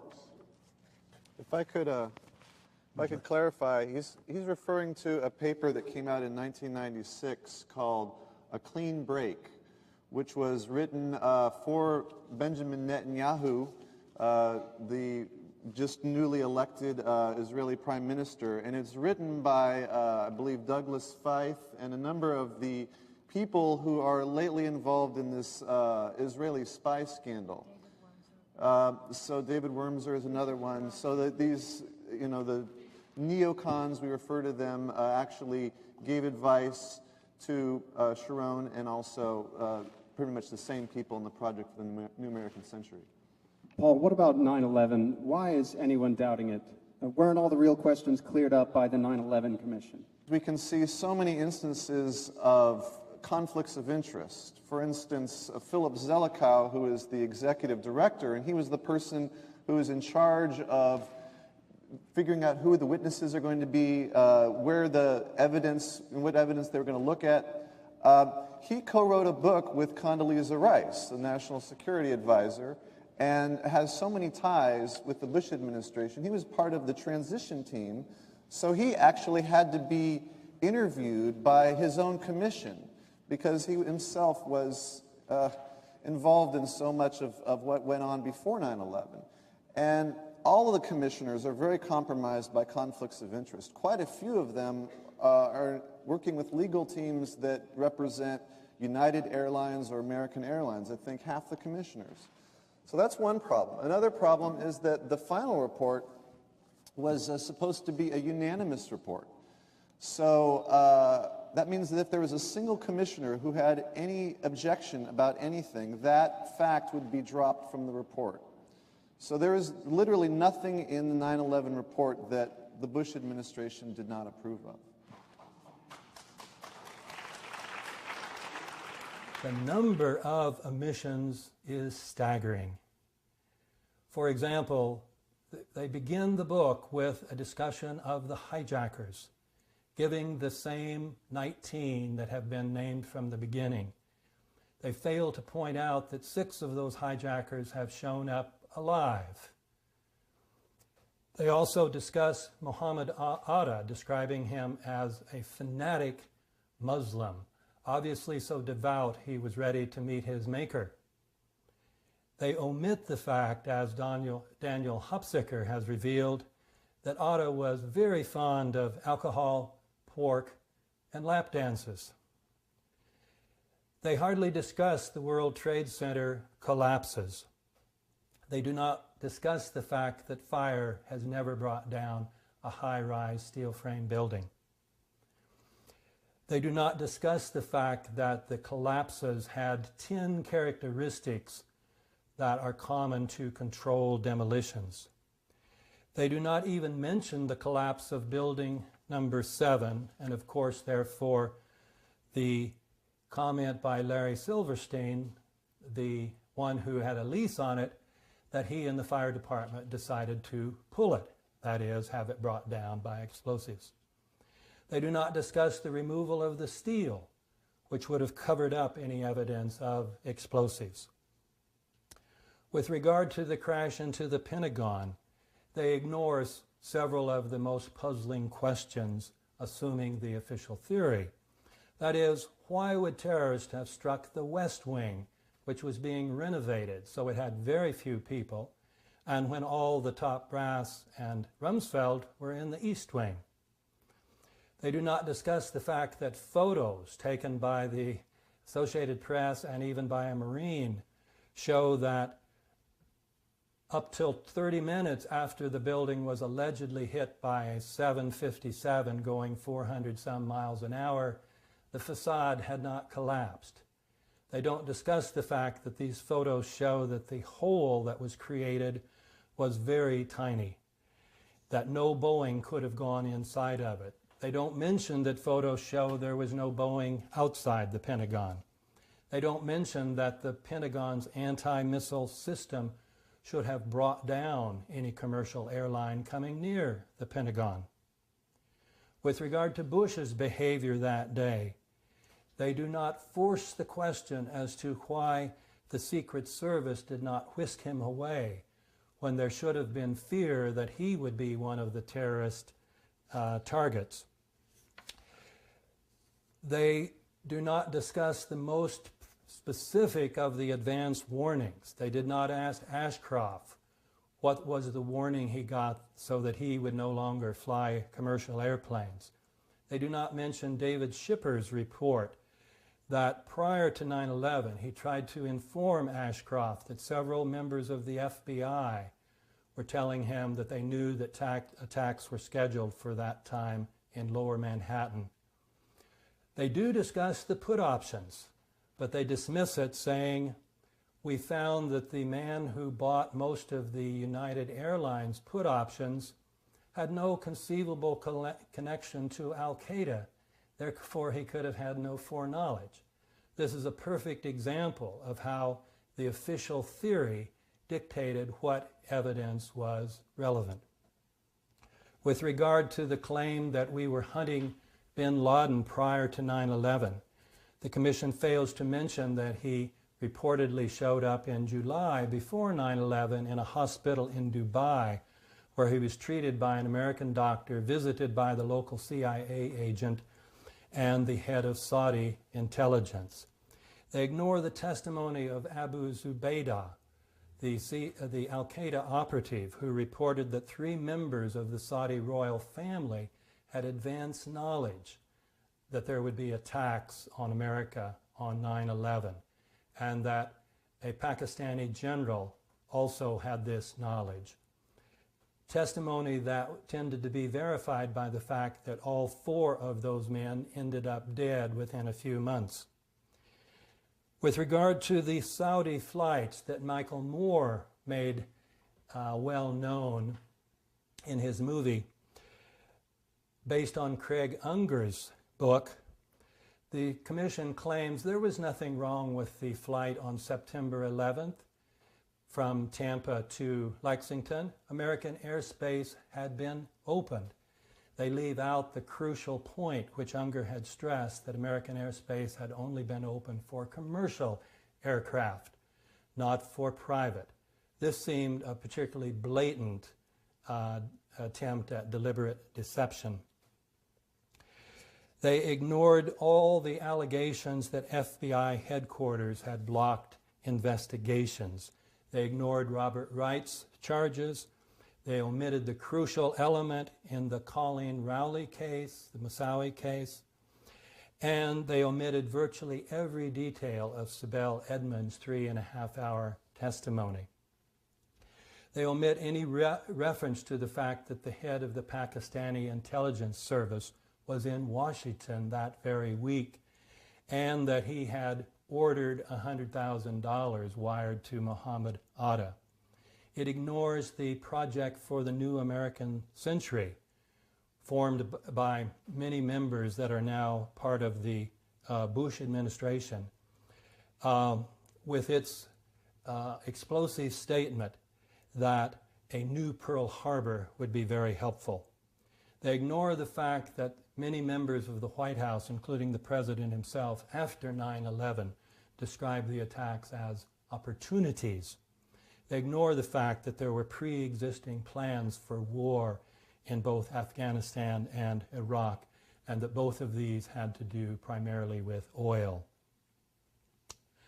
I've talked primarily about the Commission's omissions, but there is another remarkable dimension, the revisionism of this report. In Chapter 1, they give us a completely new version, which is actually the third official version of what happened on 9/11. This version is clearly intended to absolve the Pentagon of all blame by portraying the FAA as staffed by incompetent bunglers, ones who couldn't recognize a hijacking when all 3 or 4 regular characteristics were staring them in the face. And then people at FAA headquarters who could not bring themselves to pick up the phone and call the military even after they knew of hijackings. This part should win a prize for creative fiction. In short, the 9/11 Commission report is a national disgrace. But what can we do? We cannot get on the mainstream media to make these truths known. Probably we need to organize massive protests, massive enough to force the mass media to pay attention. The first step in this, of course, is to get enough people informed about the facts about 9/11 and about the cover-up so that we can create this mass movement. That, of course, is the importance of this event, and I'm pleased to have been a part of it. You know, the plan to go to Iraq was in place right after Bush was inaugurated, and you know his cabinet tells you everything about what their interests are because they're all oil people, and essentially the way that you have to look at the Middle East via this lens of the plan for a new American century is this. You have to look at Jordan, and I'm going to make this very brief. Jordan is all the borders of Jordan are oil pipeline rights of way. Gulf states, Iraq, Saudi Arabia, etc., those are oil reservoirs. And Israel, Syria, and Lebanon, those are pipeline terminals. So if you look at it that way, you can see, and you know, all indications right now is that we're headed for Iran. So if you look at it just as I've described it, you really get a sense of why this was so important for them to do, even on the back of this horrific tragedy. It has been astonishing, as I imagine many of you agree, that since 9/11, it has taken 3 years just to even get a baseline establishment of what the government's position is on what happened. For the first year or two, we didn't even hear answers to what happened, when, and how. Now things are finally trickling out due to the commitment of, say, widows and other relatives of those who were killed on 9/11. So we have an administration which has shown itself to be incredibly opportunistic and unwilling to open the door to discussion about how they acted before and during 9/11, which means that many, many people, like Paul Thompson and others, have had to do all this legwork themselves. And the media has been rather quiescent. I personally am a skeptic of many of the things that we're going to see here tonight. I think that a lot more has to be done to ascertain what it is. And I don't think you have to go so far as to establish that this was a manufactured event. But clearly what we know already is bad enough. What we know is that the system of security and counterterrorism was blinking red, in the words of George Tenet, that the warnings of an imminent attack were so severe that something dramatic should have been done. It was unparalleled. Instead, our president went on a month-long vacation. And so we know that there was a blind eye turned to the warnings. We also know that in the event of 9/11, the government was incredibly opportunistic, that these same guys who were in PNAC, who were in the American Enterprise Institute, and who were strewn throughout the top level of the government, quickly, within hours, seized on this event to push their pet obsession of invading Iraq, which, as most of you probably know by now, did not have weapons of mass destruction, was not a threat to us, did nothing to do with 9/11. And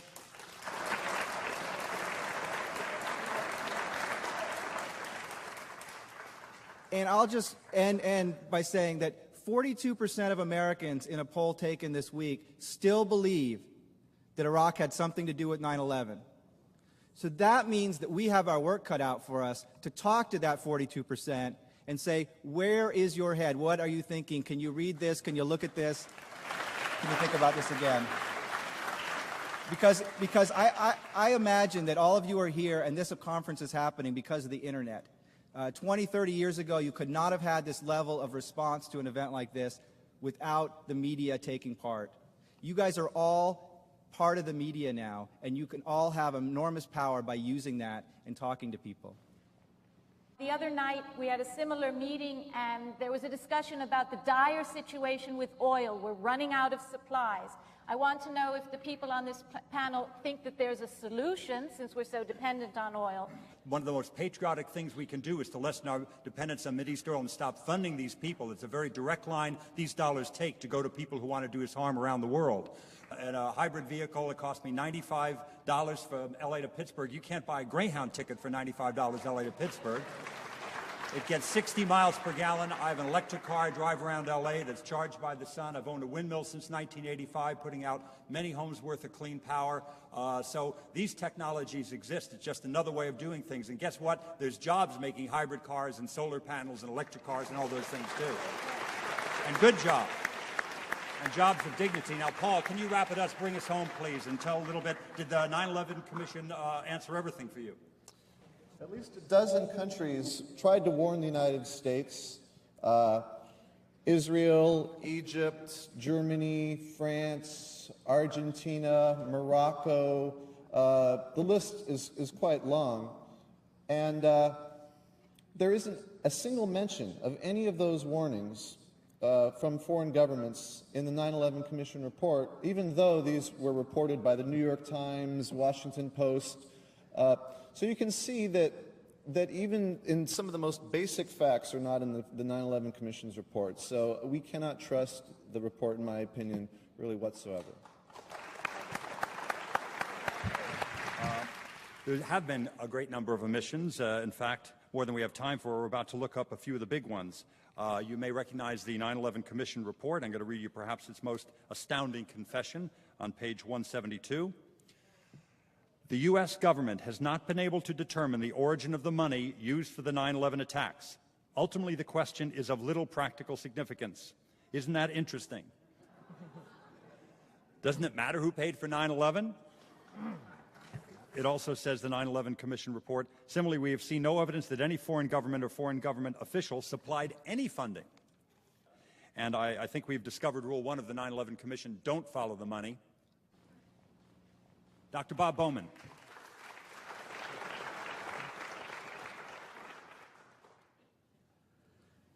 What was going through the President's mind gets to the very important question that Jenna asked earlier about culpability and what do we believe, and was this just something that dropped into their laps or whatever.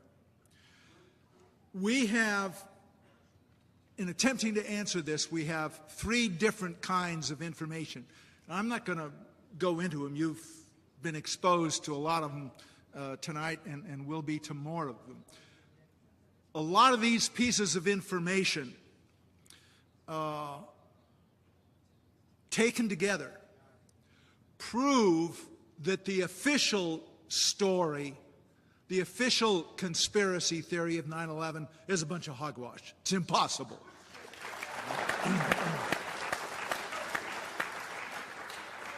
But they don't prove what really happened and who was responsible.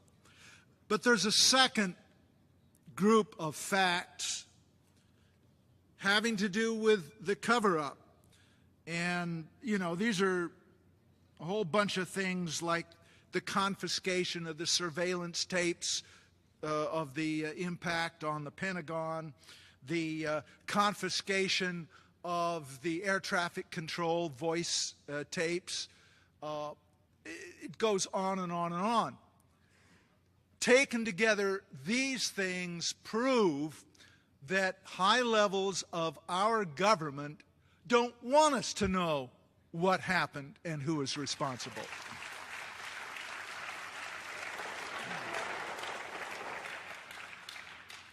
And then there's a third set of facts that impinges on the president's thinking and all of that. These are the facts of what happened after 9/11, and this is a historical record. For example, Ashcroft and his cronies got their Patriot Act, which takes away our civil liberties and trashes the Bill of Rights. UNICAL got its invasion of Afghanistan and secured a route for oil and gas pipeline for $1 trillion worth of gas from the Caspian Sea to the Indian Ocean. Cheney's Halliburton got no-bid contracts to support the troops in destroying Iraq and other contracts to rebuild it. And more importantly, all those peanut guys, the neocons, got their invasion of Iraq. They got regime change in Iraq. So the questions come, who gained from 9/11? Who covered up crucial information about 9/11? And who put out the patently false stories about 9/11 in the first place? When you take those three things together, I think the case is pretty clear that it's highly placed individuals in the administration with all roads passing through Dick Cheney.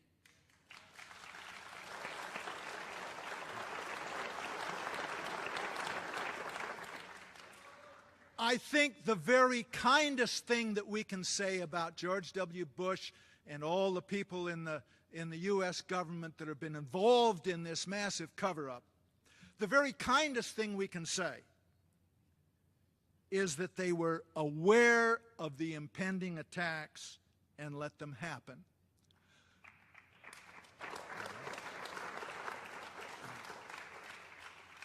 Now, some people will say that's much too kind. However, even that is high treason and conspiracy to commit murder.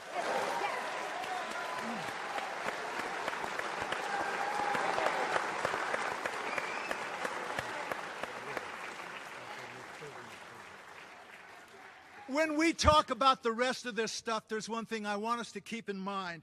If enough of the American people are stupid enough and manipulated enough to reelect this gang of thugs, then we, the true American patriots, will have no recourse but to continue pushing for a real investigation, perhaps by the Attorney General of New York City, who knows?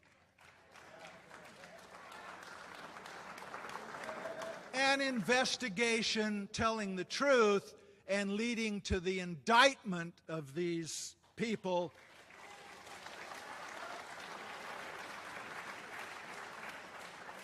Their conviction, their removal from office, and their incarceration for a very long period of time.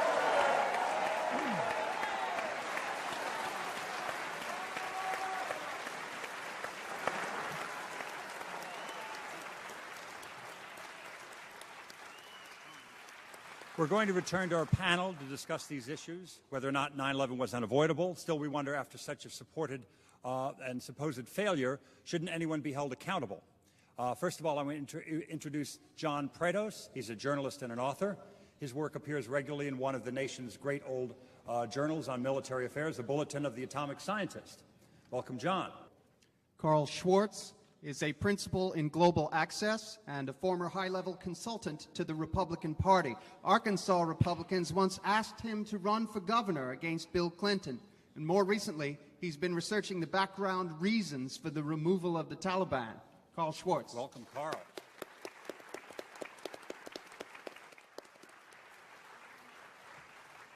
Mr. Prados, who, if anyone in the government, should be held accountable for 9/11? Who's to be held accountable? I think it's pretty clear.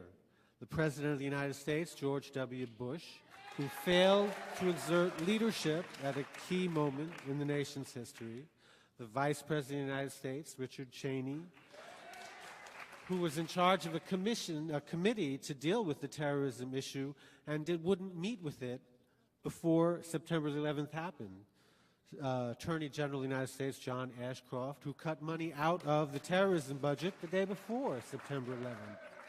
The National Security Advisor, Condoleezza Rice, and her deputy, Stephen Hadley, who held back the plan to do anything about al-Qaeda for 9 months during the months that something could have been happened. The Federal Bureau of Investigation, which muffed its investigation of what was going on in terrorist circles in the United States. The Central Intelligence Agency, who failed to appreciate everything that was going on, even though George Tenet was running around with his hair on fire. There's a lot more I could talk about, but I think we've got little time here, so I'm going to pass it along. There's somebody I want to hear from, and thank you, John. That was quite eloquent. You know, not only was the Clean Air Act, Clean Water Act signed under President Nixon, but a lot of the recent environmental laws passed we couldn't have done without Sherry Boehlert and John Chafee, now deceased, and Lincoln Chafee, and wonderful Republicans who've stood up in the environment. We have a Republican here tonight who's here to prove this is and should be a nonpartisan issue. I'd like to hear from Carl Schwartz, please. Carl. Every time I hear the name Ashcroft, I have to remind myself this was a guy that lost an election and a gubernatorial in the Show Me state to a dead guy. And then his next job is to come before every one of us and treat us all as an al-Qaeda suspect. So I am not real proud to call myself a Republican these days. I tell the simple story that I became a Republican in 1980 because of Bill and Hillary Clinton, and I became an independent recently because of George Bush. There have been several things said this evening. These are just factual, correcting things. We talked about this backstage.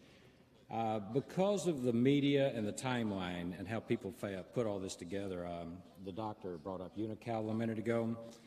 Unocal is actually owned by the Venezuelan government-owned Petroleus. They are not a U.S.-owned company anymore. If you know anything about the pegging of the dollar to oil and the pegging of the dollar to the euro, there's only two companies on the face of this planet that have done that. One is Iraq. You can see what happened to them. And the other one was Venezuela. And you can pretty well come to a conclusion there's been quite a bit of interference in Venezuela as to what to do about their pegging to the dollar. We've tried to stomp Chavez to death politically down there. To address Sibel Evans that came up in the clip a minute ago, I interviewed Sibel Evans for a book that I wrote, and everybody thinks it's got a cute name to it, and I didn't even name it.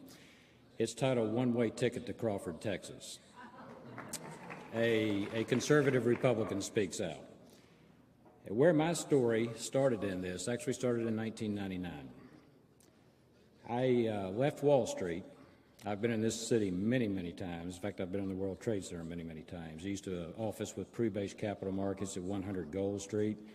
Then we all moved with Smith Barney, and we went up here at 1345 Avenue of the Americas. And when Smith Barney moved down to Greenwich, 380 Greenwich, that's when I left the company and preferred to do something else with my life other than travel 500,000 to 1 million miles a year.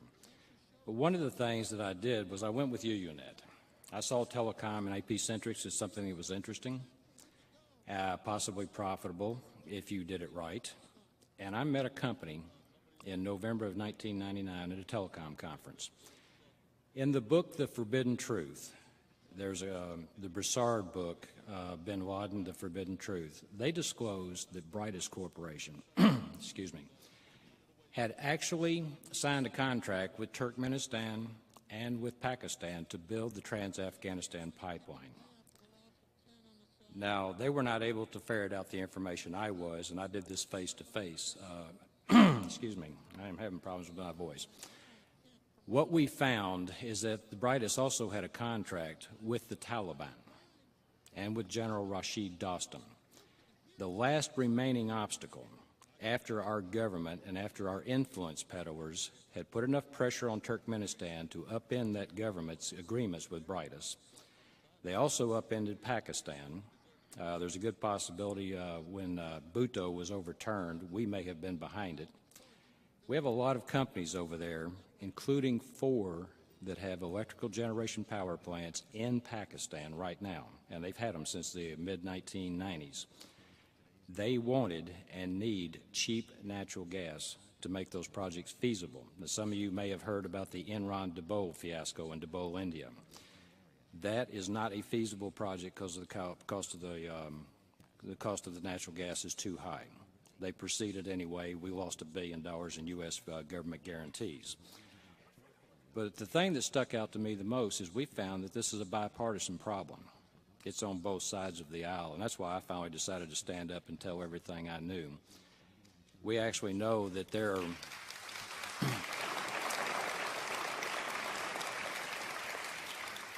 we were actually putting RICO lawsuits together to go after certain parties, not about 9/11. Our research had nothing to do with 9/11. It had to do with international securities fraud.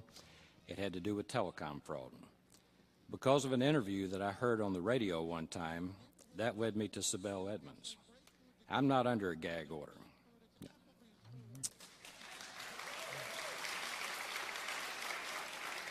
I wanted to compare names. I wanted to compare trails, what we call rabbit trails. When you're investigating, these people will throw everything out in front of you they can to keep from getting caught. Sometimes you have to wade through 10, 15, or 20 shell corporations just to find out who the true owner of something is.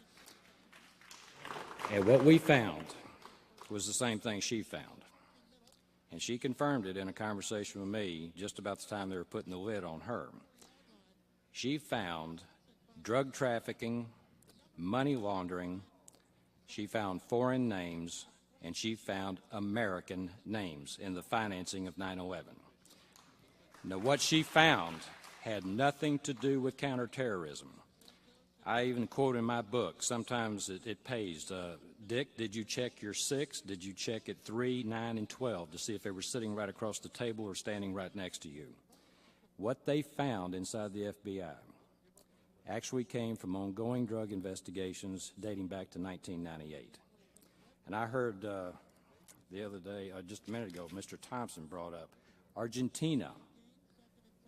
The company that had the contract with the Taliban is Brightest Corporation. They are from Argentina. On September 9, 2003, they won a lawsuit in our Fifth Circuit Court of Appeals. They had been tied up in the Texas courts since 1996. They won $500 million in a judgment for interference of contract in Turkmenistan. The only remaining thing was to take the Taliban and Brightest out.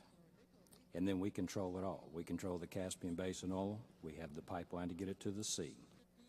The oil and gas in the Caspian Basin in current dollars is worth somewhere between 11 and 12 trillion dollars. If you look at who was on the 9/11 Commission, on the Democrat side, who was directly benefiting, Mr. Ben Venice law firm was the law firm that kept Brightest tied up. They're also the law firm that lost the lawsuit when it went to the Supreme Court and the Fifth Circuit. They kept them tied up at least from 1998. They're involved in Pakistan, Turkmenistan, Kazakhstan, and Uzbekistan in about 20 different ways. You got the guy Thompson, the Republican governor, former governor of Illinois. He is sitting on the board of FMC. They have an oil and gas subsidiary. They make equipment. They're selling a lot of it overseas in the Caspian. Jamie Gorelick, I thought she was going to be a go-getter. I mean, I was rooting for her because she acted like she knew what she was doing. She sits on the board of Schlumberger, which is a competitor to Halliburton. Just within 2 weeks prior to the 9/11 Commission saying Sinai died and handing it over to the President and Congress to change our rights some more, which is what I think they plan to do, Schlumberger finally comes forward and admits they're having record profits in this last quarter, and they're doing a lot of big bucks business in the Caspian Basin. If you look at the reality that Brightest had a contract with the Taliban, we had landlocked oil and gas deals. We had to get it to the ocean. We had people actually doing business in Pakistan. You literally have to look at 9/11 and all of those foregoing issues as inseparable. There is your Pearl Harbor. And that our government can sit there and contrive policy like this. I came up with 4 words in this book. One was hopelessness. I see it all over this country, and I've seen it for a long time. The second word that came up to my mind was the indifference of our government. When you were speaking about the EPA, they can literally change reality because they're afraid it may affect something. And their policy does not have anything to do with quality of life or life. If it snuffs your life out economically or health-wise, so be it, if they think it's good policy. And it's both sides of the aisle in D.C. I call them financial terrorists. I don't know what you would call them. I'd like to ask the first question to Webster Tarpley. Can you talk about the likely role of the neoconservatives, the civilians inside the Pentagon, in perpetrating 9/11? And if you like, can you comment on their likely response to a successful 9/11 movement that might put in jeopardy their hold on power this November? When Bush ran for office, he ran, frankly, as a moron who would be a moron, but he would get the best advisors. So it's to the advisors that we have to look. And if we look at a Cheney or a Wolfowitz or some of these other people, here we see people that may very well be the conduits of the rogue network into the White House. But make no mistake, it is that rogue network which has been running the United States. Now, if I say rogue network, it may make them seem a little bit too lonely, and I don't think they're lonely. People who are old enough to remember the Iran-Contra years can remember words like the invisible government, the parallel government, the secret government, the shadow government. Senator Inouye said they had their own Army, Navy, Air Force, Treasury, their own policies, their own ways of making decisions. That invisible government, that secret government, I submit, is alive and well. The neocons are certainly a part of it. I call them neocon fascist madmen. But it's deeper. It's deeper, in my view. It's not just the neocons. The neocons have been part of this for perhaps 20 or 30 years, but it's something that's been around significantly longer. So I would say we have to look primarily at this network inside the U.S. government. Now, certainly other people provide auxiliaries. MI6 traditionally provides services. The Mossad obviously provides services. When we get down to something like Saudi intelligence or the ISI, again, these are a kind of walk-on parts in the middle of all this. But it seems to me that this is the thing that we have to confront. Now, this network is still in place. Nobody has laid a glove on them, much less this fake 9/11 commission with Kane and Hamilton. We have to go on. We're running out of time. Okay. So I would just say that's a group that's still there, and their reaction is most likely to be what they're doing right now. They're courting war with Iran. They're courting war with Syria. They're courting war with the Sudan. And most disturbing of all, they are courting war with Russia. Because according to President Putin and the Russian press right now, the people behind the massacre at that school in northern Ossetia are the United States government and the British government, and that's all over the Russian press. Our last presenter for the evening is a very accomplished, award-winning Canadian journalist named Barry Zwicker, whose new film is called The Great Conspiracy, the 9/11 media special you never saw. Barry Zwicker.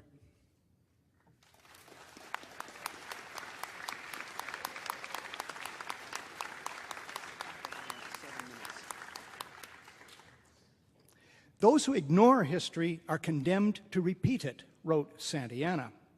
History is bunk, said Henry Ford. Of the two, I'm more with Ford.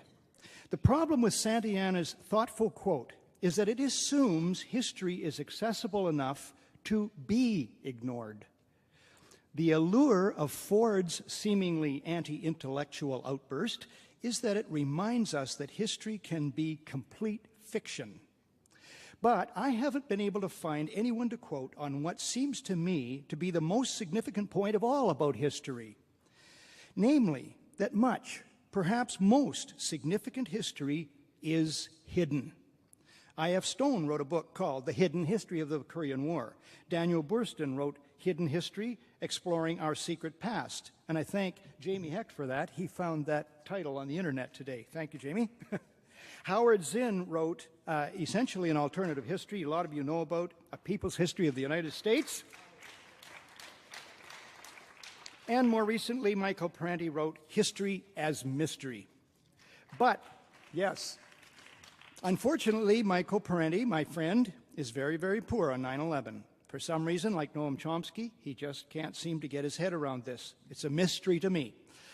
But the most lethal hidden histories, pound for pound, are the false flag operations that Webster Tarpley mentioned. These are the state-sponsored or rogue network toxic deceptions in which an actual attack on one's own country is engineered for the purpose of mobilizing public opinion, usually behind the war agenda of the invisible government and the ruling deceivers.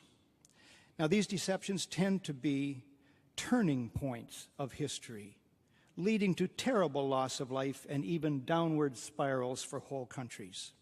The book, Great War Triggering Deceptions of All Time, is yet to be written. But when it is, it will be very thick and of utmost importance. And if it is written, I cannot think of an author more qualified and capable of writing it than Webster G. Tarpley.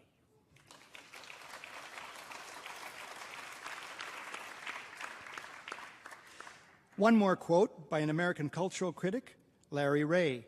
Again, thank you, Jamie. I couldn't remember the name, and Jamie found it. I didn't have access to the internet today.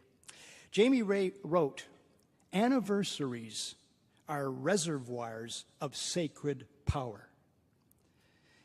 I saw this firsthand this morning at Ground Zero.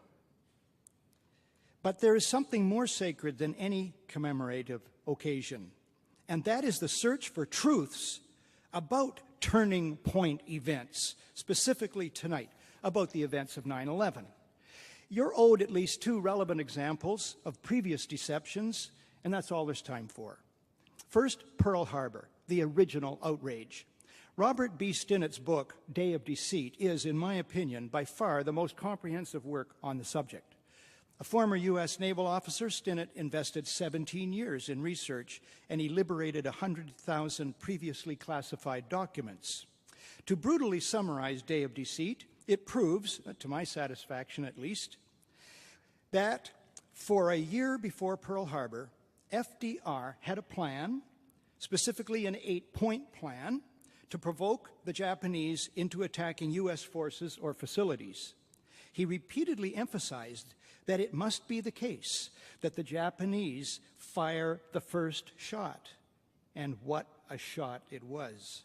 It required that a significant part of the U.S. fleet be made vulnerable, that those responsible for protecting that fleet have one or both hands tied behind their backs, that the Japanese remain unaware that all their codes right up through the high command had been broken, and broken good.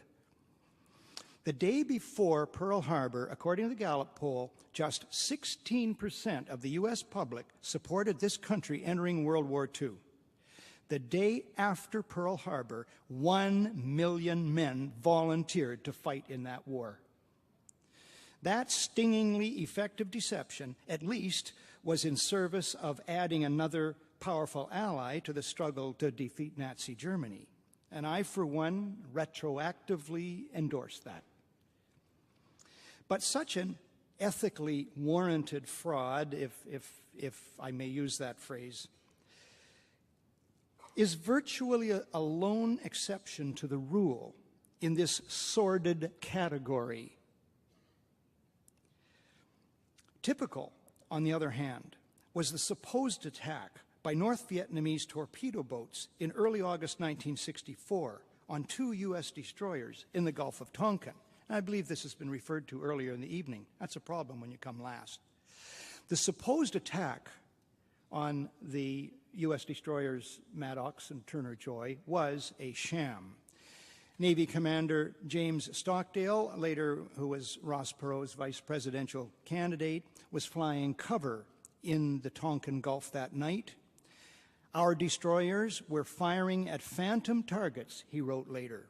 There was nothing there but black water and American firepower.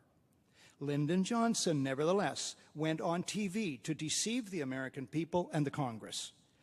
The result was overwhelming support for immediate passage of the Tonkin Gulf Resolution, which was the sole legal basis for the Vietnam War, the loss of 3 million Vietnamese lives and 58,000 American ones, and creation of a schism in the U.S. body politic that continues to this day.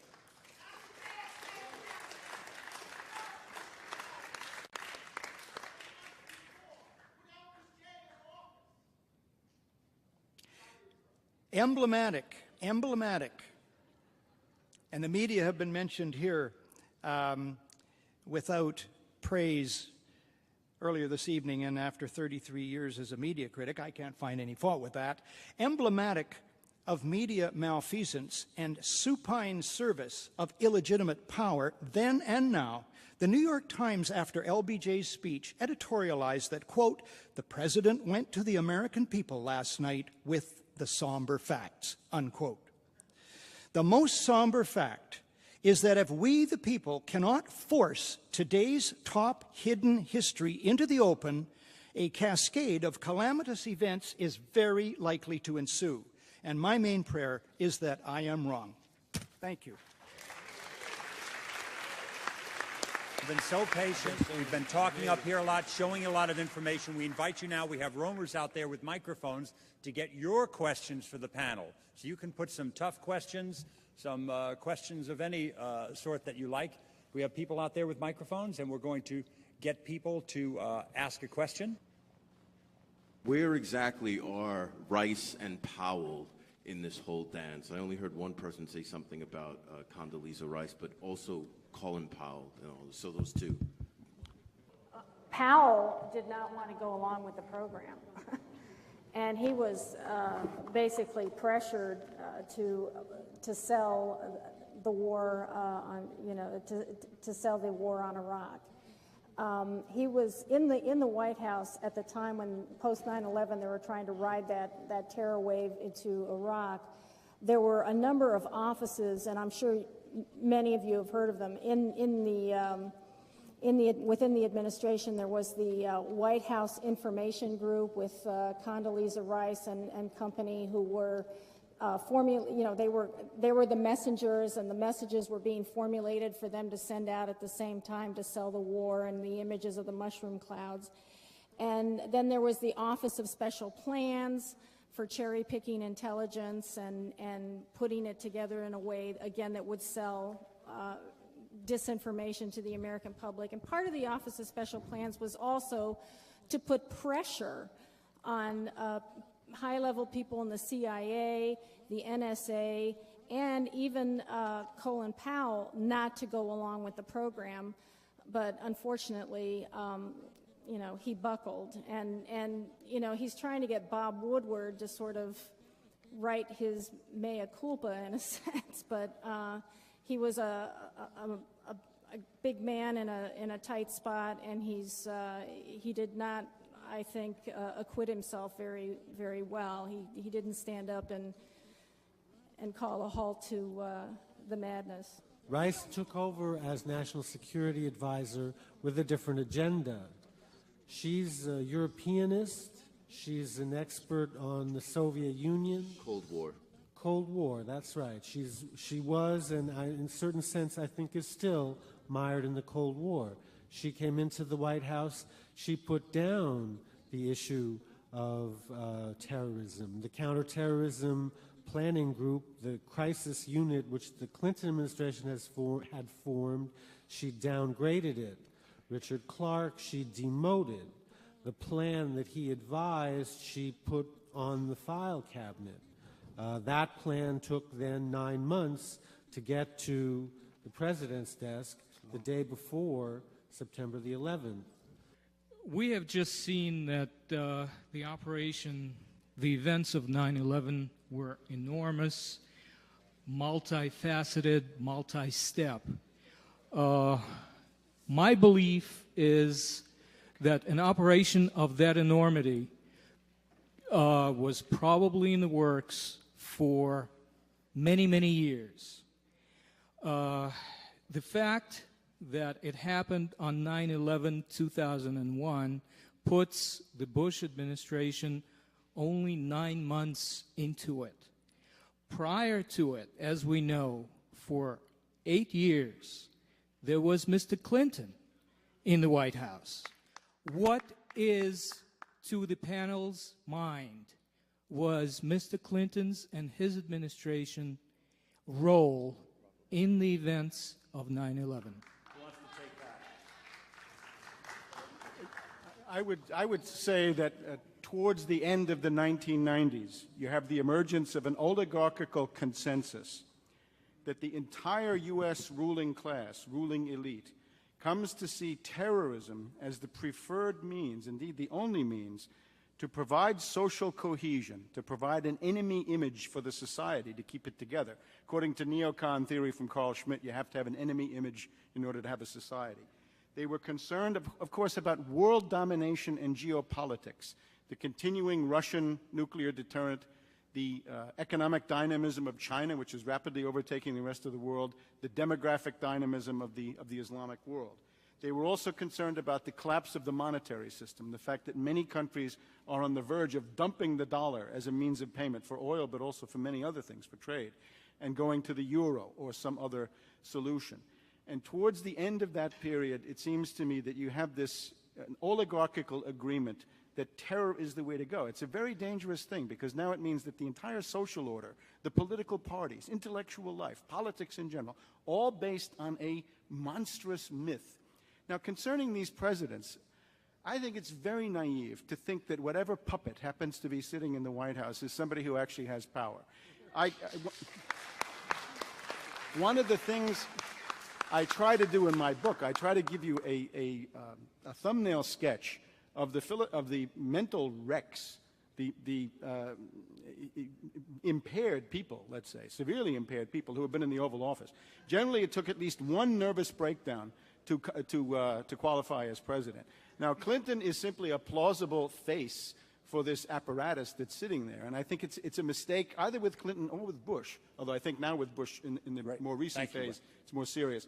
You got to go back to the fact that these people are simply figureheads. Thank you, Webster. Next question. Thank you. Sir, in the middle. My name is Garland Roberts. I'm head of the Black Alumni at Brooklyn Technical High School. We were the first people on site with generators and everything else, and we met up with massive amounts of problems. We also were the people originally that were the third bidders on the emergency exit systems. We personally knew the whole of the systems that go through the 2 World Trade Center, 7, and the hotel, and physically didn't need plans or anything else on site. They continuously tried to keep us from getting involved. They were telling us, well, we didn't need you. We knew the things intimately. They wouldn't let us underneath, because the kids had told us, and other kids that were involved with the subways, that they had come up in the under subfloors where they had the different switches that cut off the floors, and then we knew that there were people trapped there. Now, there's another man that's important for your damn thing. That's Carl Ross, who was the other guy with us that we're trying to get them to let us actually draw out, show them where to go and everything else.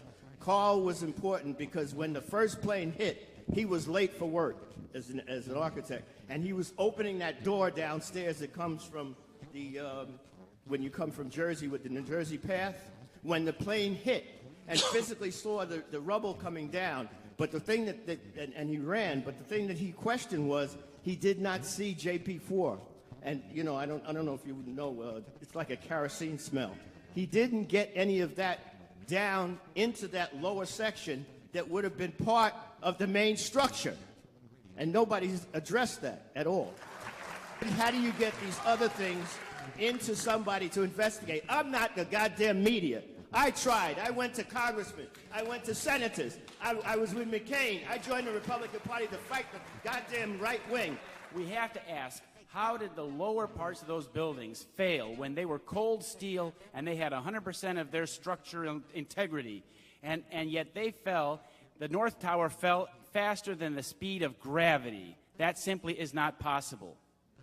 Alex Jones, the Road to Tyranny creator. said on his radio show through a Secret Service agent on Saturday, a week ago, the Secret Service agent testified that he and his fellow agents and his agency has known for years, plural, years, that the martial law in this country is supposed to be implemented starting November 1st. Before November 1st, they need to have a major catastrophe in order to get us to accept that without a major fight on their hands. What do all of you know about this horrible shit that's going on in our lives, and why has it taken so long for a panel like this that appears to be an honest panel for the most part? Why has it taken so fucking long for this to happen? At the beginning of June, I put out a release called Rogue Bush Backers Plan Super 9/11 False Flag Terrorist Attacks. And it essentially goes through the tremendous pattern of psychological warfare, terror demagogy, coming from the Bush administration, but also coming from Richard Clarke, martial law bureaucrat, Ted Koppel, the controlled media, and so forth. And what this points to, I think that the big turning point is Bush's speech of April 21st, because he'd been trading on terrorism before. In the 21st of April speech to the editors, he essentially said, there's going to be another round of terrorism, and we're going to make sure that Iran never gets a nuclear capability. Now, therefore, the great danger right now is a second wave of 9/11 style terrorism, 1 or 2 orders of magnitude beyond. In other words, the ABC realm, atomic, bacteriological, and chemical. What I did try to point out at the same time in that article was that there are countervailing forces. It's more or less this. If you get successful super 9/11 terrorism, in other words, a new wave, you will essentially be freezing the neocons, Wolfowitz, Rumsfeld, Cheney, and so forth, into power, especially in the Pentagon. Now, who is there in the society who doesn't like that? I think the U.S. Army, strangely enough, is a candidate for not liking that. We look at Iran. Iran is 4 times the size of Iraq. It has 3 times the population. It's intact. It hasn't been bombed. It hasn't been starved by years and years of sanctions. When you look at Wolfowitz, the Army looks at Wolfowitz and they say, Iran is a meat grinder. He wants to put it into it.